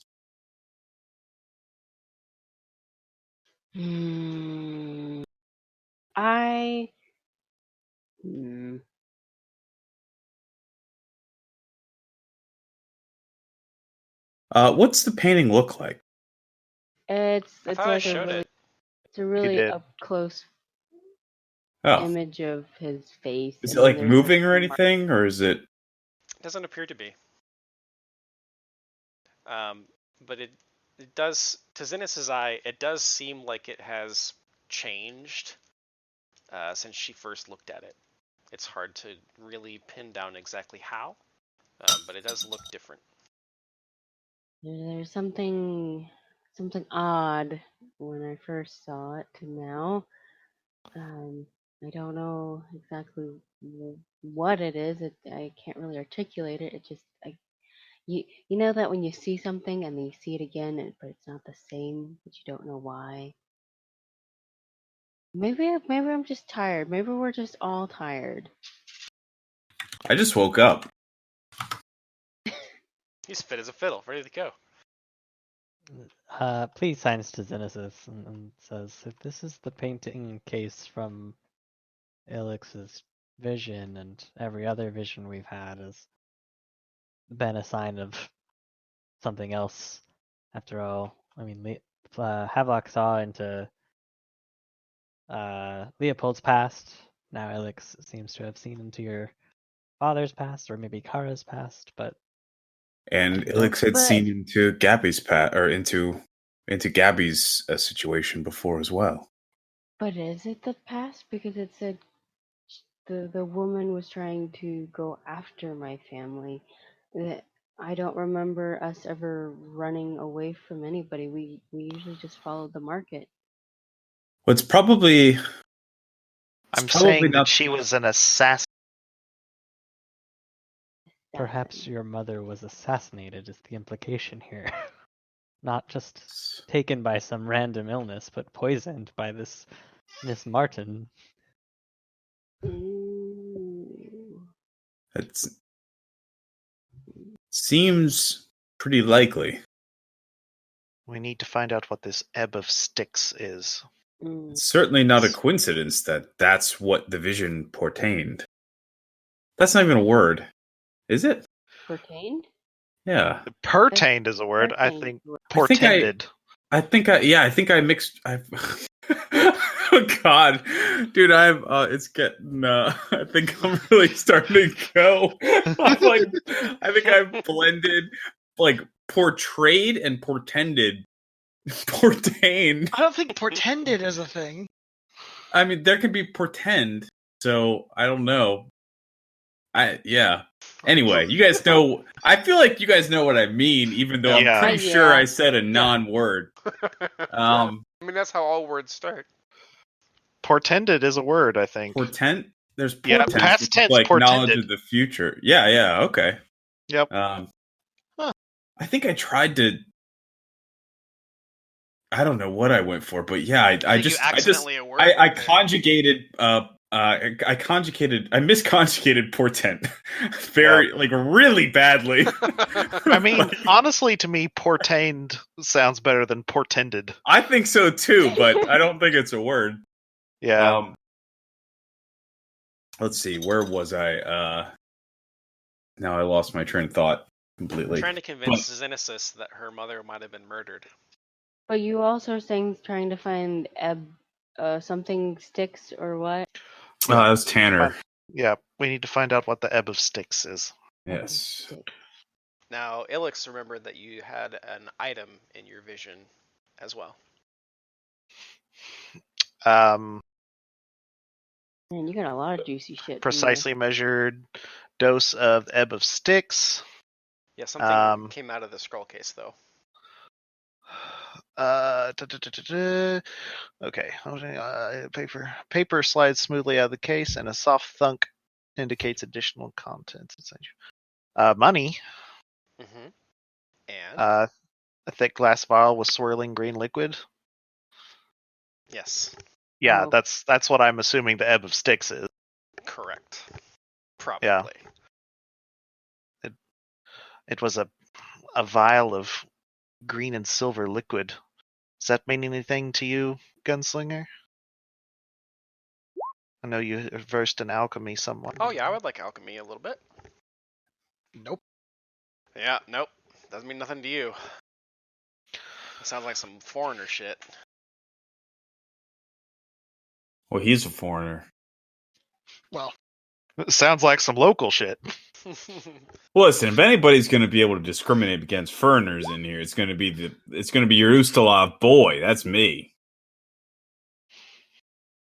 No, Captain Ustalov. Maybe this. I would give some partial information for knowledge religion. It's not going to be exactly what you're after, but 18, okay.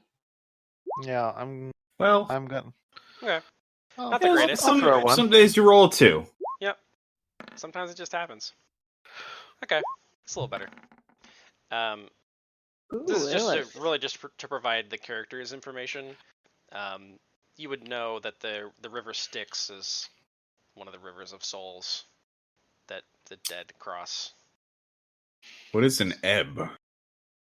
I mean, I know ebb and flow, but wasn't this an item we're talking about? To ebb means to diminish, to flow back. Diminishing of Styx. But what was the item itself? It was a vial, thick glass, swirling green and silver liquid. I wonder if it was. The implication to me was that the ebb of Styx was this substance. So perhaps that's just filled with the water where the water ebbed. I think the question might be best saved for someone of the Order if we can ever find him.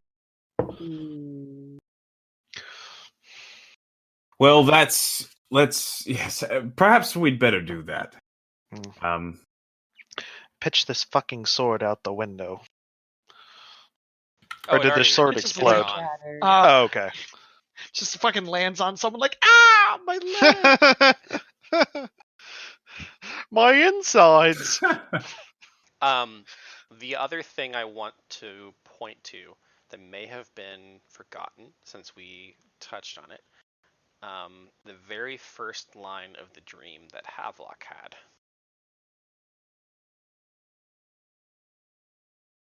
Which dream? I will show it to you, just to remind you.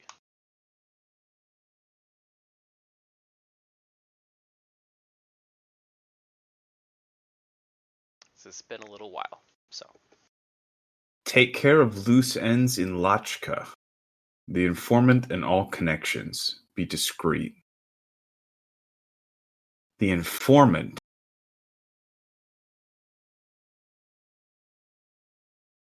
What is Lachka? That's my hometown.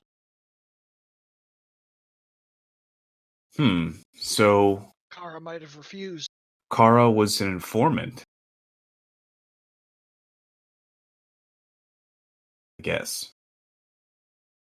And maybe she refused the request, and that's why all this happened.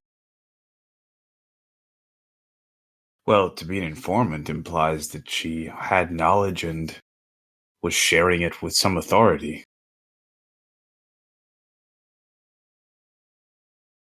Ratting some people out, I suppose. Or witnessing or something. I don't know. It's not the Kara I knew. What did she see? Or know about? What could... Lachka... There was maybe only 100 people in the whole town. And there wasn't nothing to see. We were just living out in the middle of nowhere.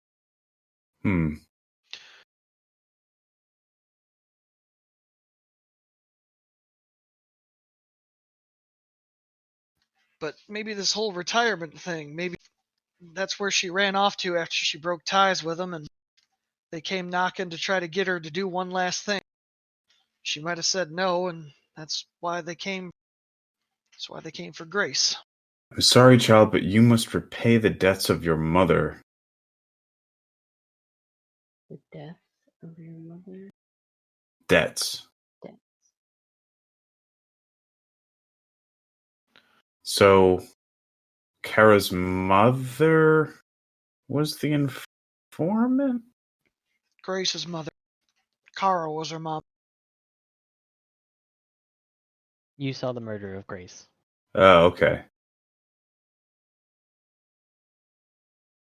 In your vision.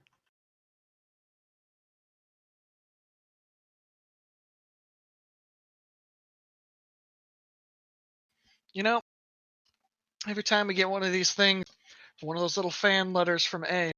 I feel like I know less every time we get new information. Really? It seems like you guys have a lot of the pie now. I mean, it seems like I said, I think she might have been at one point, stopped doing that, retired, or was hiding out, then refused and got punished for it. Sounds like Plea just signs to Leopold. It sounds like maybe you and Gracie were the ones that paid for it. Yeah. I think her more than me. Plea just kind of like reaches over and puts a hand on Leopold's shoulder and says, losing a friend is a different kind of payment. Yeah. So he's prepaid for Plea debts just, like, he's not yet incurred. across the mouth to prevent him from speaking for a short period of time. Well, Ow. Like... Okay. Well, that wasn't hard enough.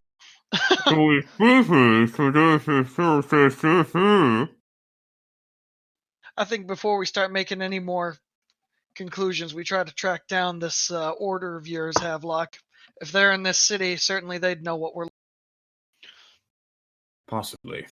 Could I try to ascertain where I might cross paths with representatives of the order? Yeah. Like I had told you earlier, you are pretty sure that they would have a large cathedral here somewhere in town, or perhaps a large building that they own, because they have the means with which to afford that. Right. So should I just like check all of them or roll something or try to canvas? Let's see. I think you can canvas for information. Let's see here. I need to be getting to bed. Yes. So maybe we... I think that's probably a good place to stop for the night. Okay. Looking for the order. Yeah. So we will pick up looking for the order, in what is essentially the morning. Yeah. Everybody, try to write down good notes for today because it will be a while. A lot happened. Yeah. will not happen, and then we're also not going to play for a while. So there's also that. Yep. I will try to get these recorded before or uploaded. I've got several of them uploaded. I just haven't like labeled them and released them yet. So I'll get this one up before we play next. That way we can all kind of review before we do that. You got time. Yeah. How long are we talking? Can't say